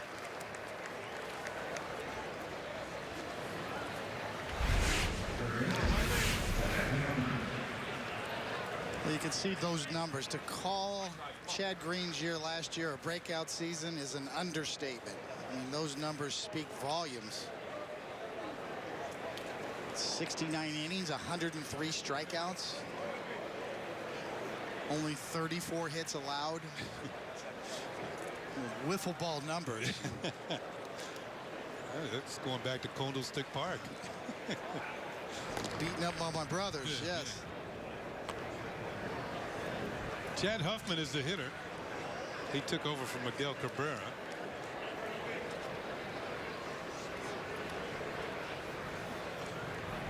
Yeah, good lead over at first base for Castro. He's not going, and the pitch is high and inside for a ball, 95-mile-per-hour fastball. You try to evaluate pitchers, especially their stuff, you know, and nowadays you talk about spin rate and velocity. You know, to me, it's about life. Sometimes velocity doesn't equate to life on your fastball. Oh, you're talking about the fastball life? Yes. I thought you just meant life in general. I thought you were going to get really philosophical up here. I can't go there. I got to keep that part a secret. Too many skeletons in my closet. But Chad Green has some jackrabbit in his fastball, even though it's not 99 or 100, it's mid-90s. But it just has life. It jumps. Gets a lot of swing and misses in the heart of the plate. Is that due to spin rate? I think it does equate to spin rate, which just shows you the faster the ball spins, the more life it has through the strike zone. It's deceptive. It jumps on the hitter.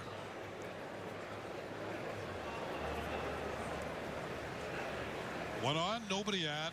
We're in the top of the 8th. There's that life that Coney's talking about. It's 94 miles an hour right down the middle, and he swung at it like it was 104 miles an hour. There's no such thing as a rising fastball. You see that ball is right down the middle, middle, belt high. And look how late he swung. That's 94 miles an hour.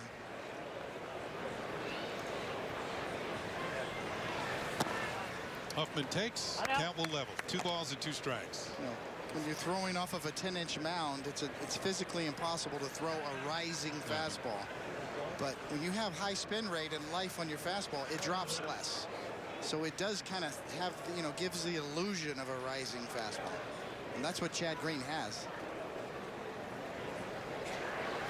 Swing it, a miss, strike 3.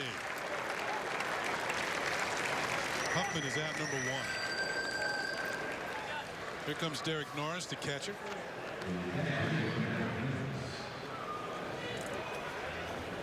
This will be Norris's first chance this afternoon. He's having himself a good spring, 6 for 12 with a home run and 4 runs batted in.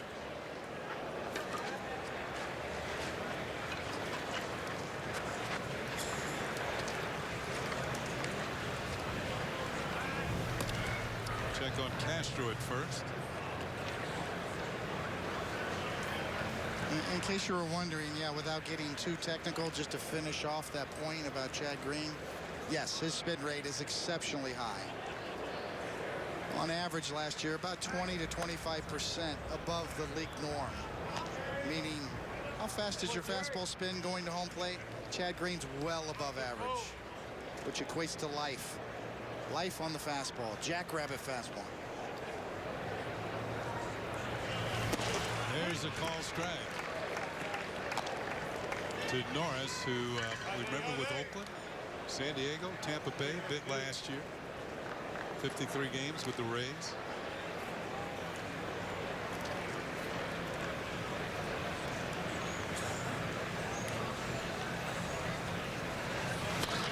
Ball is hit in the air to center field. Hicks. 2 down.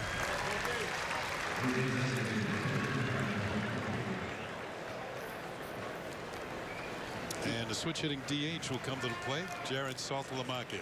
You ever play catch with a guy, even going back to Little League, and the ball just hits your glove and surprises you? Snaps your glove back. You kind of didn't see it coming. My grandson does that to me now. Yeah, there you go. He's got a good arm. I bet he does. Yeah. I wouldn't bet against him. Saltalamacchia has a hit in 3 trips. Switch hitter jumps over to the other side of the plate and takes a pitch just off the corner. Ball 1. 2 outs, 1 on. Yankees are down 1-0. We're at the top of the 8th inning. The Yankees just have 2 hits in the ball game. They both came in the same inning. Lind and Torres back-to-back singles in the 3rd. Other than that, it's been a quiet afternoon for the Yankee bats. That pitch is in there for a strike.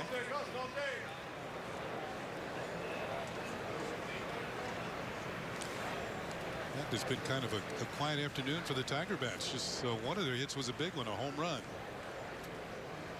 Leonis Martin. That one just missed, and it's 2 balls and a strike. Now, there was talk in the early spring of Chad Green maybe becoming a starter again, but that kind of went by the wayside. He'll be in the pen this year, folks. That pitch is low, ball 3. 3-1. And I even heard some fans, if you go to Twitter, here's some fans say, don't do it. Yeah. Leave him where he is. There's talk of me going to the gym after this game. Make a right-hand turn and find an Irish bar instead. Ground ball right to Lynn. He'll step on the bag, and Chad Green gives up a hit, but nothing else here in the 8th. On to the bottom of the 8th inning. The Yankees are trying to put a crooked number on the board. They trail 1-0.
Bottom of the 8th, he swings at the first pitch, drives it to deep center field. Going back is Jones near the wall. This one is gone. A home run for DT Gregorius, and the game is tied at 1. Jumps on the first pitch at the bottom of the 8th, and it's a brand new ball game. For DT, his 3rd home run of the spring.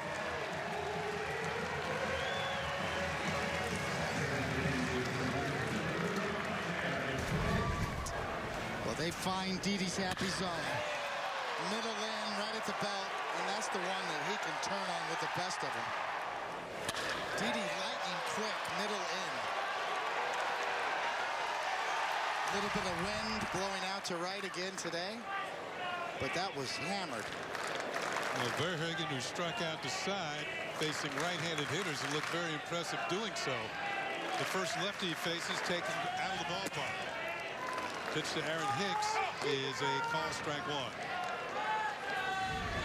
So Tiger pitchers had retired 13 Yankees in a row till DT Gregorius finds the mark for a home run.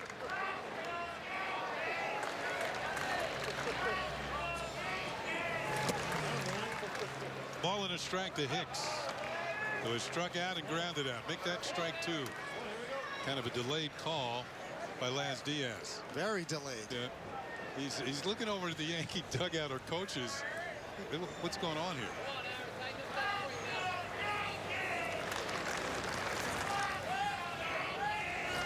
Ground ball towards the middle. It's going to be into center field for a base hit. So the go-ahead run is on. Hicks's first hit of the afternoon. And the Yankees with back-to-back hits here to get the 8th inning going. And it'll give Miguel Andujar a chance here. Andujar's had a good afternoon defensively, Tony. Yeah, you know, he talked about maybe he, you know, defensively his footwork's a little off. A couple of off-balance throws right on the money today. His arm strength is there. He's got a cannon. All the talk about Andujar's defense was about footwork or mechanics. And very well done so far today. He'll take a pitch for a call strike. He's grounded out twice.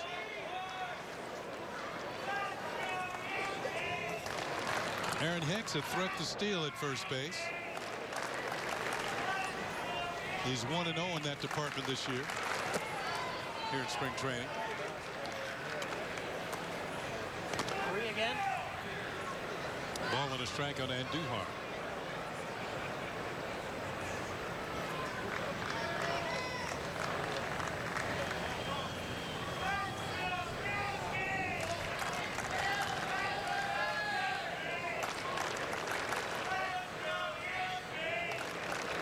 Verhagen steps off, does not throw over.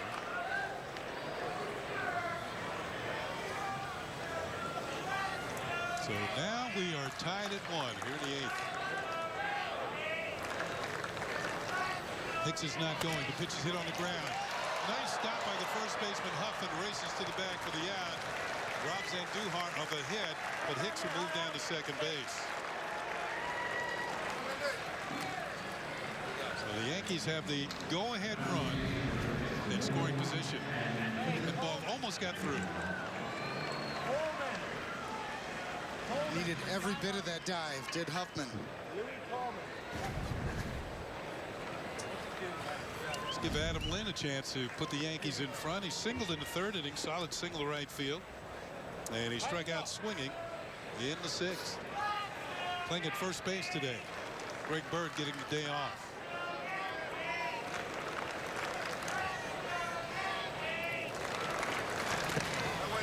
Good stop by Derek Norris on a breaking ball in the dirt. Hicks has to hold at second.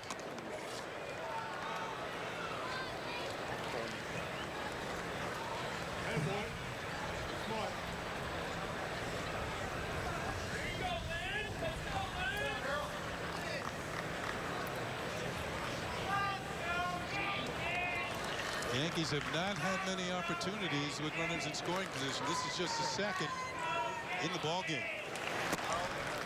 Ball 2-0. First time Gardner hit to a double play. See Adam Lind He's got 12 years in the big leagues. He's got 200 career home runs. Right on the nose, yeah. And a high of 35 for the Blue Jays back in '09.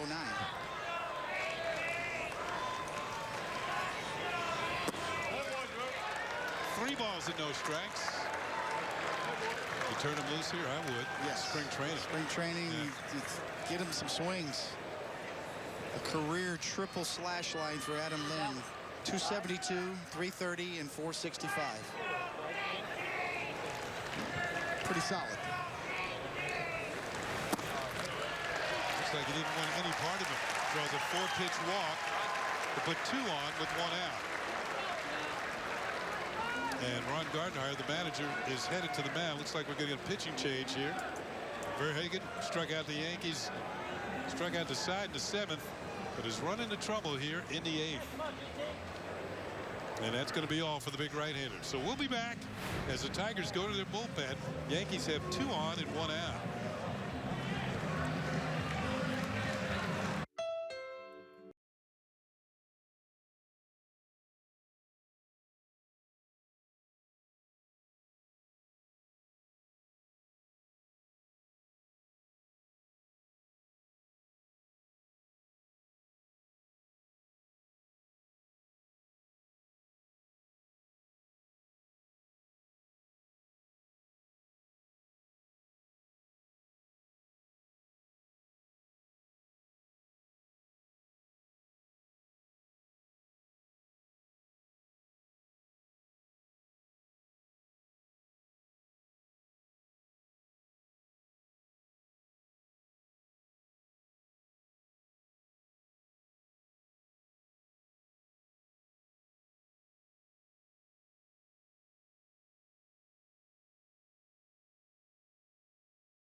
Come out with Lewis Coleman.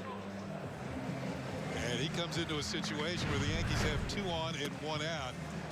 That's what he did last year. The minors, 50 games, 4-2, good ERA, 2.25, and a good strikeout to innings ratio, but too many walks, like 1 every 2 innings.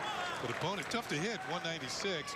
He'll get Gleyber Torres with Hicks at second and Lind at first in a 1-1 ball game here in the 8th inning. So Coleman takes over for Verhagen.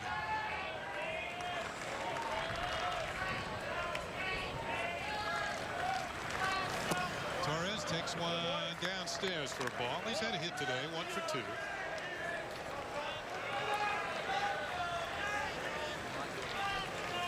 For the most part, been good pitching this afternoon here in Steinbrenner Field.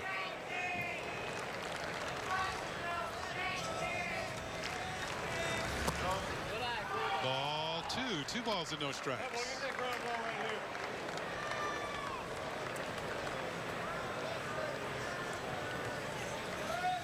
It's a good spot for Gleyber Torres here. He's already got a base hit on the day. Loosen up a little bit. You get a side-winding right-hander. You really got to hang in there. Get a good pitch. He didn't get one there, and it's 3 balls and no strikes.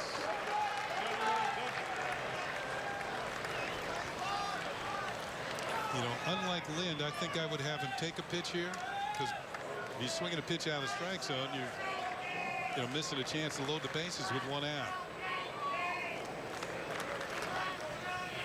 Taken all the way, almost hit him, and the bases are loaded. Coleman can't find the strike zone.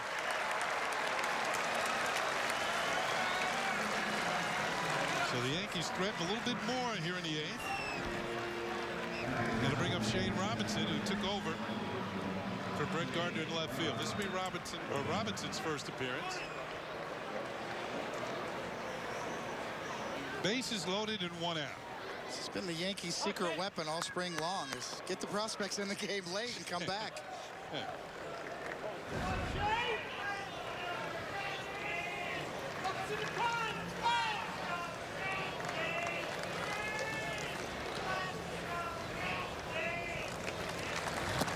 Coleman has not thrown a strike. 5 straight pitches out of the zone.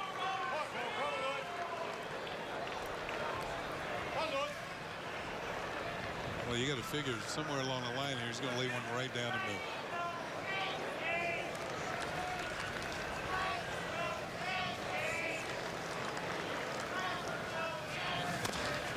Fouled off, and it's a ball and a strike.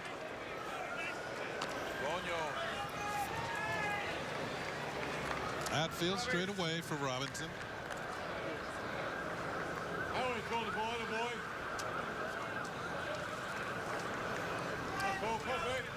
1-1. We're in the bottom of the 8th. The Yankees have the bases loaded and only 1 out.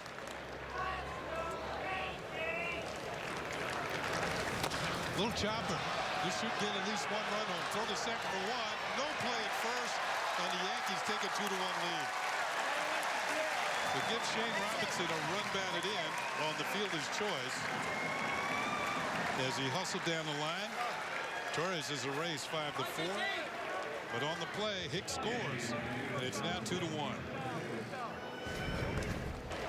Well, the minute he hits this straight down and gets the chop, that's going to work. Maybe a little bit fortunate. Good job by the hitter, just making contact. But a little fortunate that he got the big Baltimore chop, and with Robinson's speed, there's no chance to turn 2 there. Yankees now have the lead. Jeff Hendricks comes up, and he takes a pitch for a call strike. So the Yankees are now on top 2-1, having scored 2 here in the 8th. Come on, Jeff, stay back on it now. First and third, 2 outs. Looking for some insurance here. Go to first, not in time.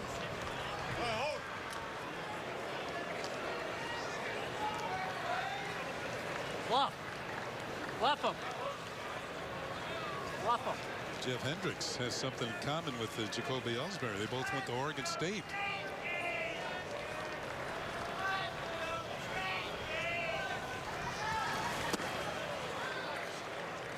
That was just a little bit low, and it's a ball and a strike. And Hendricks now lives in Corvallis, Oregon.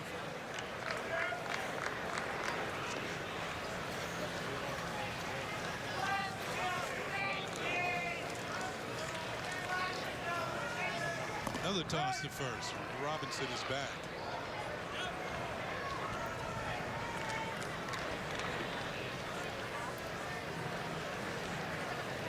Robinson came in as a pinch runner last night. Got picked off. Yeah, he's getting picked on a little bit over there. You're right. Getting tested.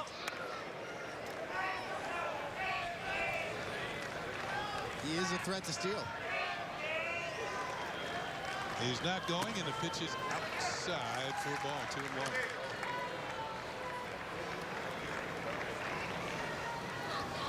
Another entertaining ball game for the fans here at Steinbrenner Field. The Yankees have rallied for 2 runs here in the 8th inning.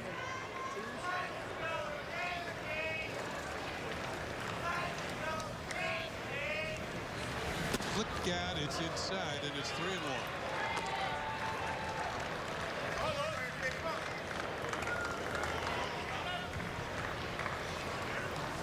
Check out what the over and under is this year, Kenny, on Lookout. That's the first one I've heard this spring. So I had one earlier in the game, but it just didn't have the vibe to it. That was good timing. That's the key. Runners going. Pitch is swung on and missed. The throw to second is in time. They got him. And that'll be it. Shane Robinson thrown out to end the inning. But the Yankees scored 2 runs. They tied the ball game on 1 swing. It was Didi Gregorius' 3rd home run of the spring. Way out of here in right center field.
And this will be his 6th appearance this spring.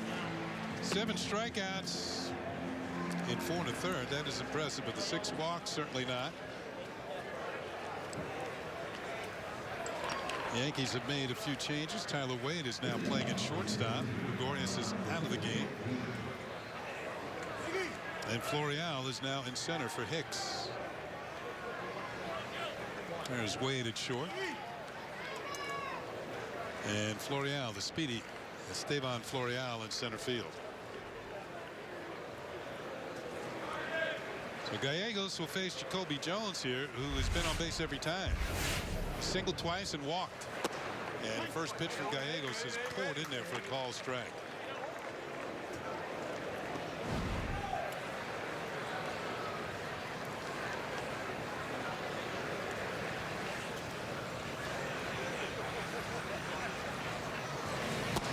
Ooh, that was nasty. No balls and 2 strikes. Yeah, that's his best pitch. Gallegos. Yankee fans got to see him last year. Got into 16 games, 4.82 ERA. But this one here, this is his signature pitch, straight down. Excellent depth on that breaking ball. Had a great year in AAA last year. 2.08 ERA. 28 games pitched. 69 strikeouts in 43 1/3 innings, and that got him on the map, and that's why he got called up and got a shot last year.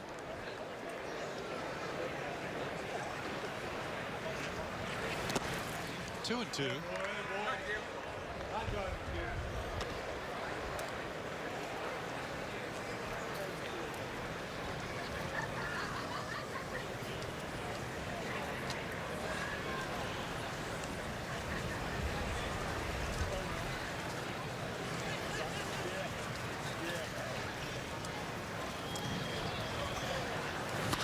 Hit hard, and it's a base hit to start it off for the Tigers here in the top of the 9th.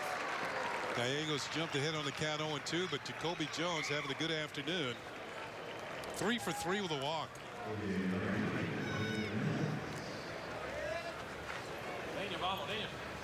And that'll bring up Victor Reyes, the switch hitting right fielder. Reyes, like Jones, has gone all the way in this game.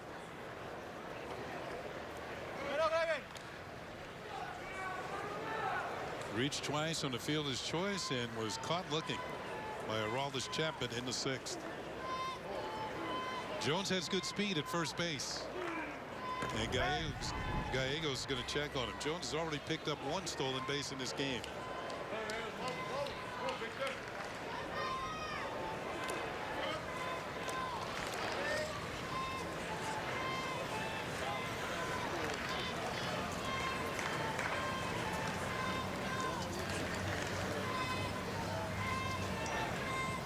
Runner's not going, and the pitch is a called strike.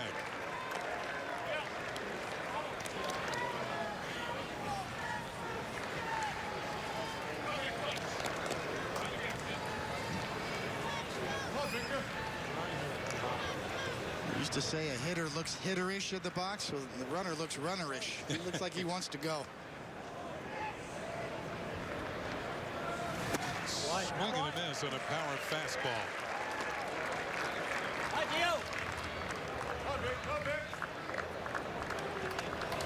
Yankees looking for a double play here.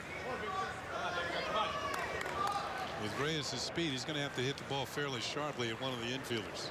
Tough to double up.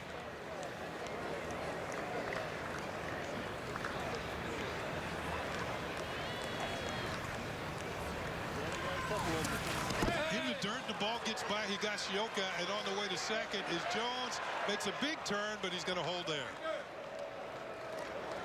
And it looks like it's going to be a wild pitch on the pitch in the dirt. Higashioka couldn't come up with it. Breaking ball straight down, hydroplanes off of the rubber home plate and right through the wickets. And Jones can run. Yeah, he's a scat cat. Got the build of a wide receiver.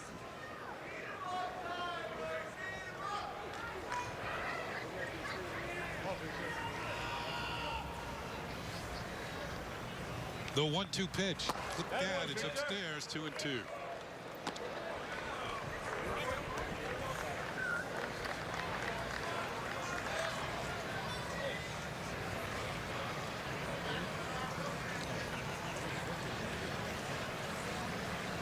Oh, Victor. The outfield has to move up a bit. Chance to throw out a runner at home plate on a base hit. And that won't be it. It's a foul ball. Tigers today 0 for 5 with runners in scoring position. They've left 7 men on base. The Yankee pitchers have been able to hold the fort.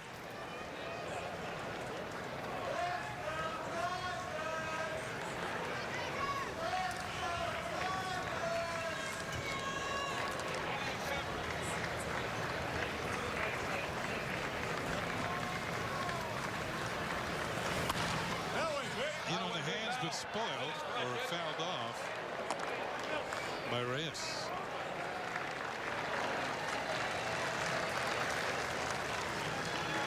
Giovanni Gallegos, 26 years old, from Mexico.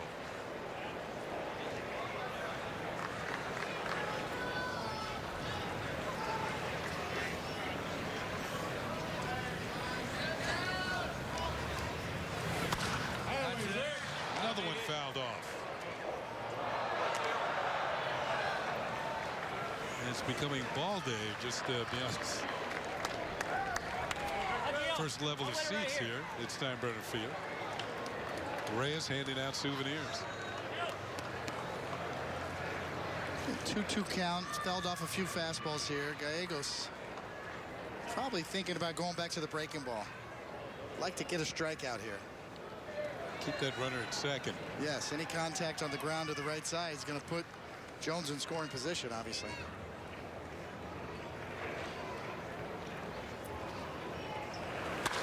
This is going to get him at least to third. A base hit to center field. Florial's up with it. The throw to the plate is wide. The Tigers have tied the game. And Reyes is down to second on the throw home. So the wild pitch is costly, as Jones will score the tying run here in the top of the 9th inning. And Victor Reyes delivers.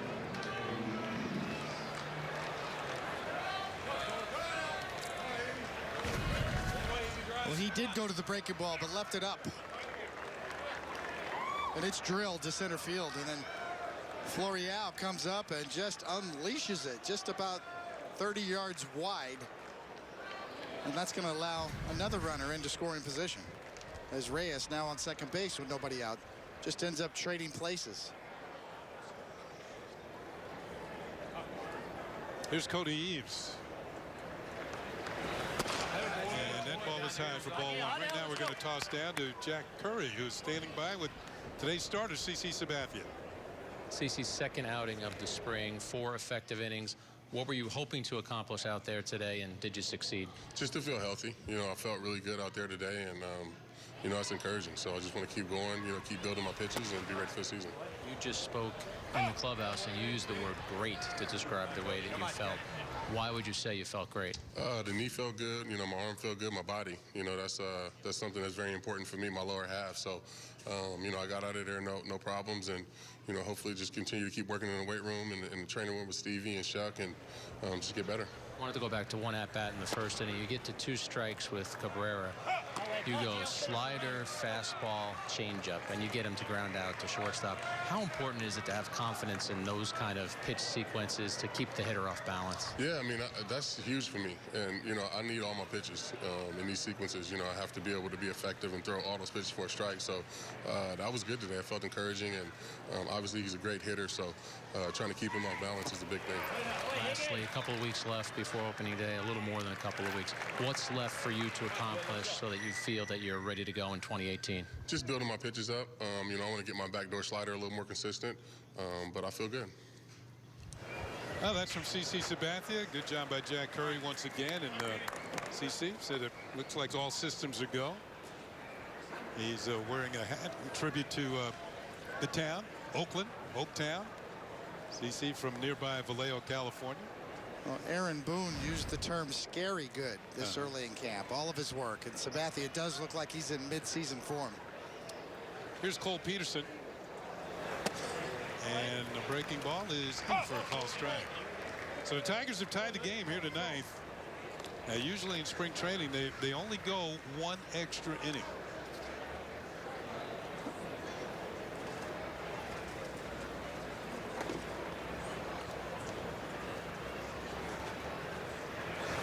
Swing and a miss, and it's 0-2.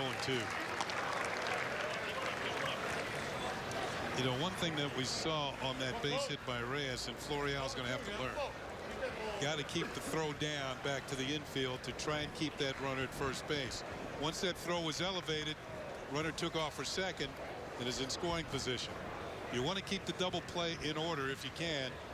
Especially, it didn't look like you were going to get the runner. Jacoby Jones can fly. You have to know who the base runners are, and you're probably not going to throw him out. So keep the hitter who got the base hit at first base.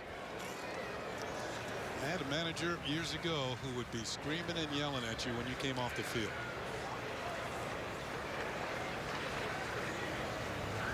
I'm not going to mention any names, but I think you know who he is. That's a check swing. He goes around too far, and Peterson is struck out. His initials were EW. Oh, my goodness, yeah. And sometimes you see young players. That's a great point, Kenny. They're just trying to show off their arm a little bit. And Gallegos, with a high breaking ball, gets a call on the check swing. It's a young man. This is what Kenny's talking about. He's trying to show off his arm. He really unleashes it. High and wide.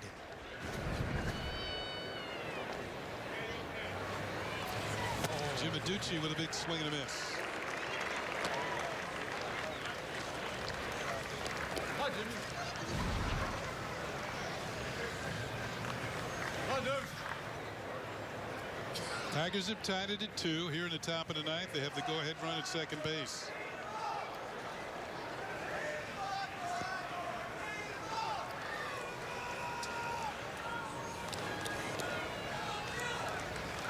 Hi, dude.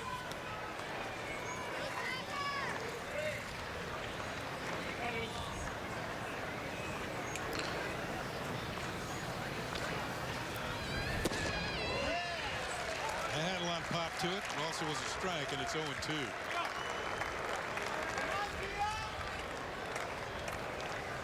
Higashioka's got a nice glove, right? Yeah. When you hit the pocket, a thundering pop.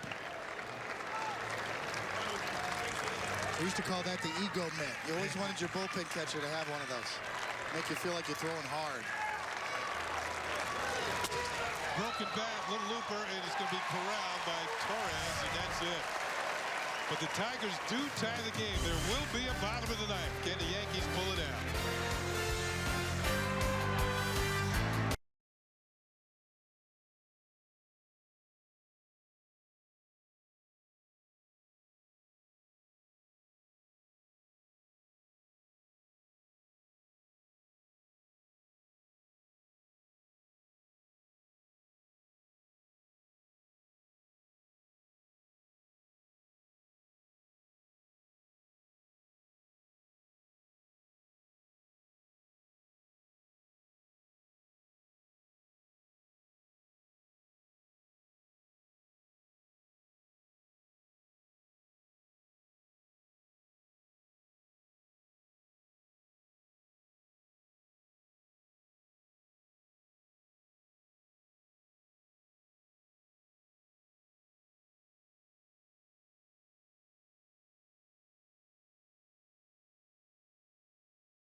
Drive of the game.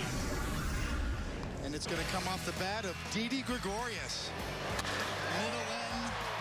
don't try him there. We saw that last year.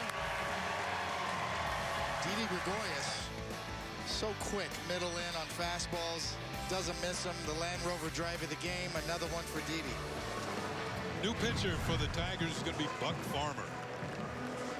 And this will be his 5th appearance of the spring. Farmer last year went 5-5 with the Tigers, 6.75 ERA. Buck is from Georgia. 5th round selection in 2013. Well, of course he is. Yeah. Ball 1. To Jeff Hendricks leading off for the Yankees here in the 9th inning.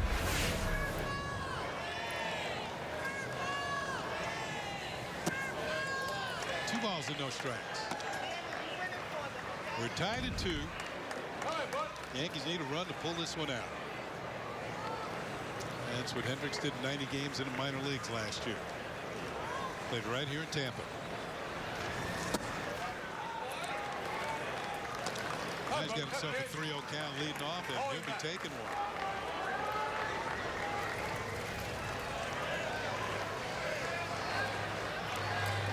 Hendricks, a reputation all-around ball player. That's why he got the invite to spring training.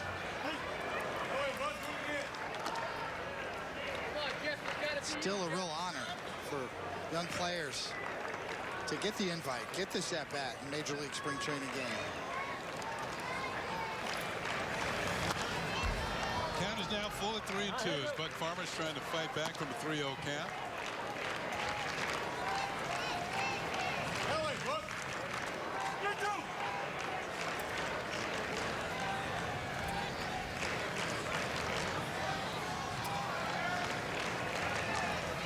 The 3-2 pitch, and it is high ball 4. And the Yankees have the go-ahead runoff,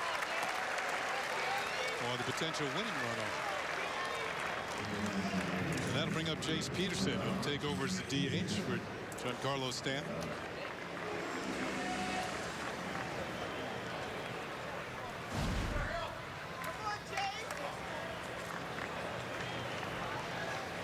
So a good start to this bottom of the 9th for the Yankees to get the leadoff man on.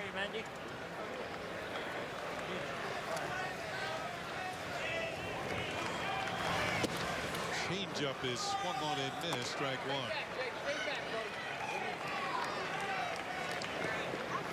Farmer was a starting pitcher for Detroit last year. Also started at Toledo. And now working out of the bullpen this afternoon.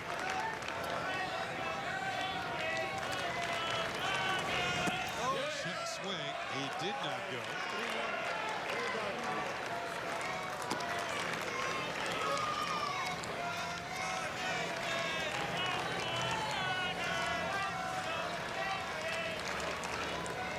A long look by Peterson at the signs for the third base coach, Phil Nevin.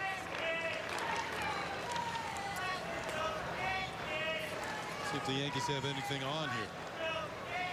Throw goes over the first base.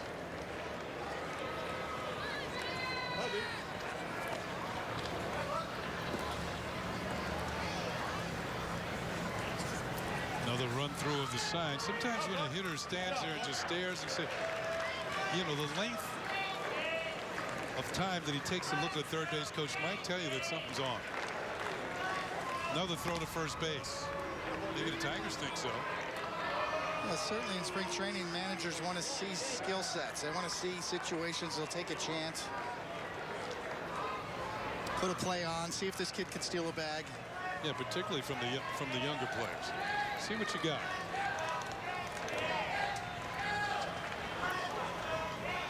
There he goes. Pitches high and away to throw to seconds in the dirt. It gets away. Hendricks is up at second, on his way to third, and he'll be there with nobody out here tonight. There was something on.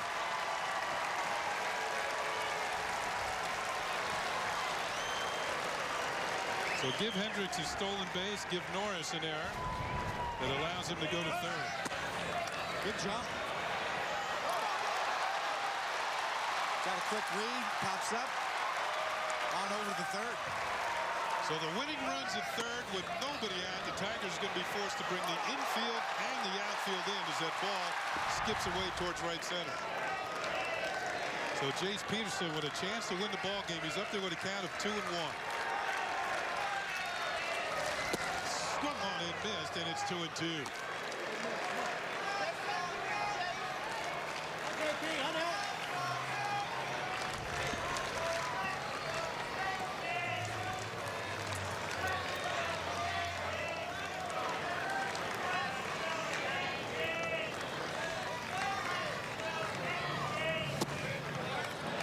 Full count, 3 balls and 2 strikes on Jace Peterson, former Atlanta Brave. Kyle Higashioka is on deck. Well, Peterson actually played 152 games for the Braves in 2015. Here's the payoff pitch. Swung on and missed. Strike 3. He's gone. 1 out.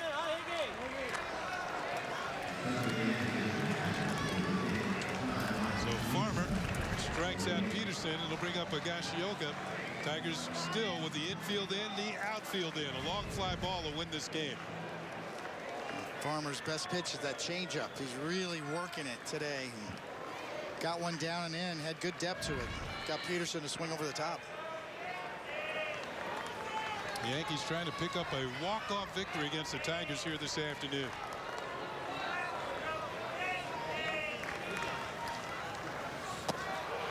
Breaking ball swung on and missed. Strike 1.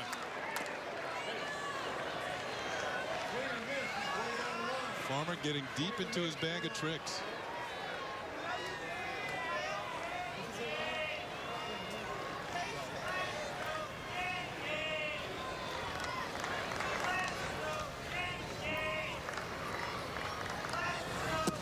Check swing. Did he go? Yes. And it's 0-2. Came back with the same pitch. It's another slider. First pitch slider down. This one down. Well located. Maybe just off. Higashioka tries to check. Not sure if that was on the swing or the pitch. That one just missed, and it's 1-2.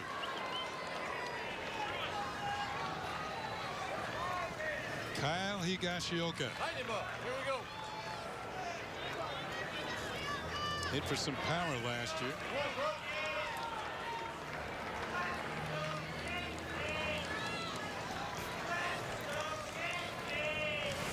Yeah. Call strike 3. Caught looking at a fastball. Well, so far, Buck Farmer's been equal to the challenge. Now the infield can drop back. The outfield can drop back to a normal position. Classic backward style pitching.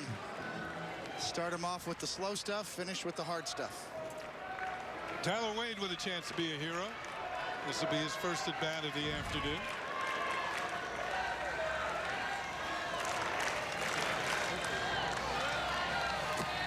Ball in the dirt. Good stop by Derek Norris. And Hendricks has to hold at third.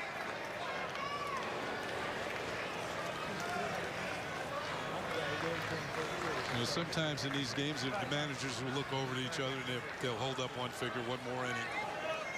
I think that's the rule in spring training. You don't only go 10. You both have to agree. Yes, if there's enough pitchers. 2 balls and no strikes on Wade. Yankees looking for a base hit here, a game-winning hit.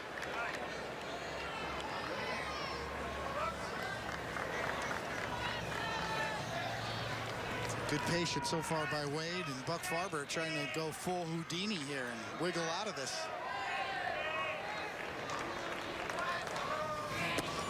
3-0.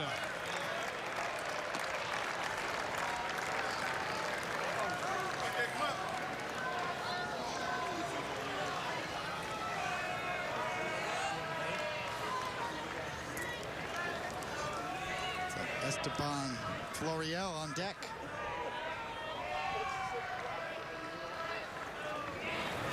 Taking all the way, and it's a 4-pitch walk. So Wade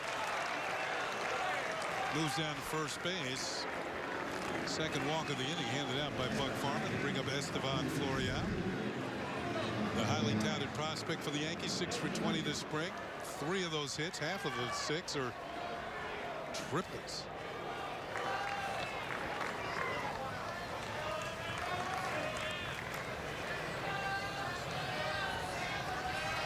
They're going to let Wade go down to second if he wants to. There's that changeup, and there's a swing and a miss.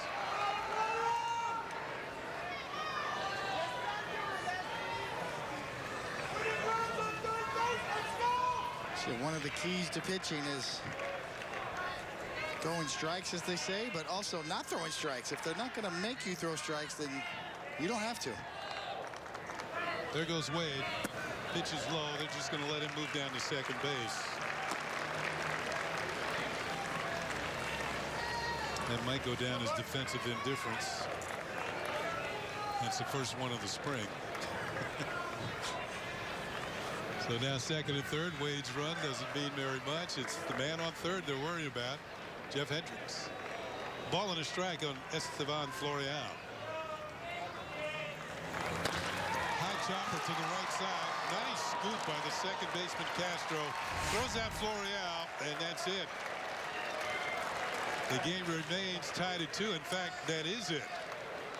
It looks like the Tigers are headed for the bus, going back to Lakeland. And the Yankees are going to have their first tie of spring training. So the game ends in a 2-2 tie. The Yankees threatened here in the 9th inning, could not push a run across.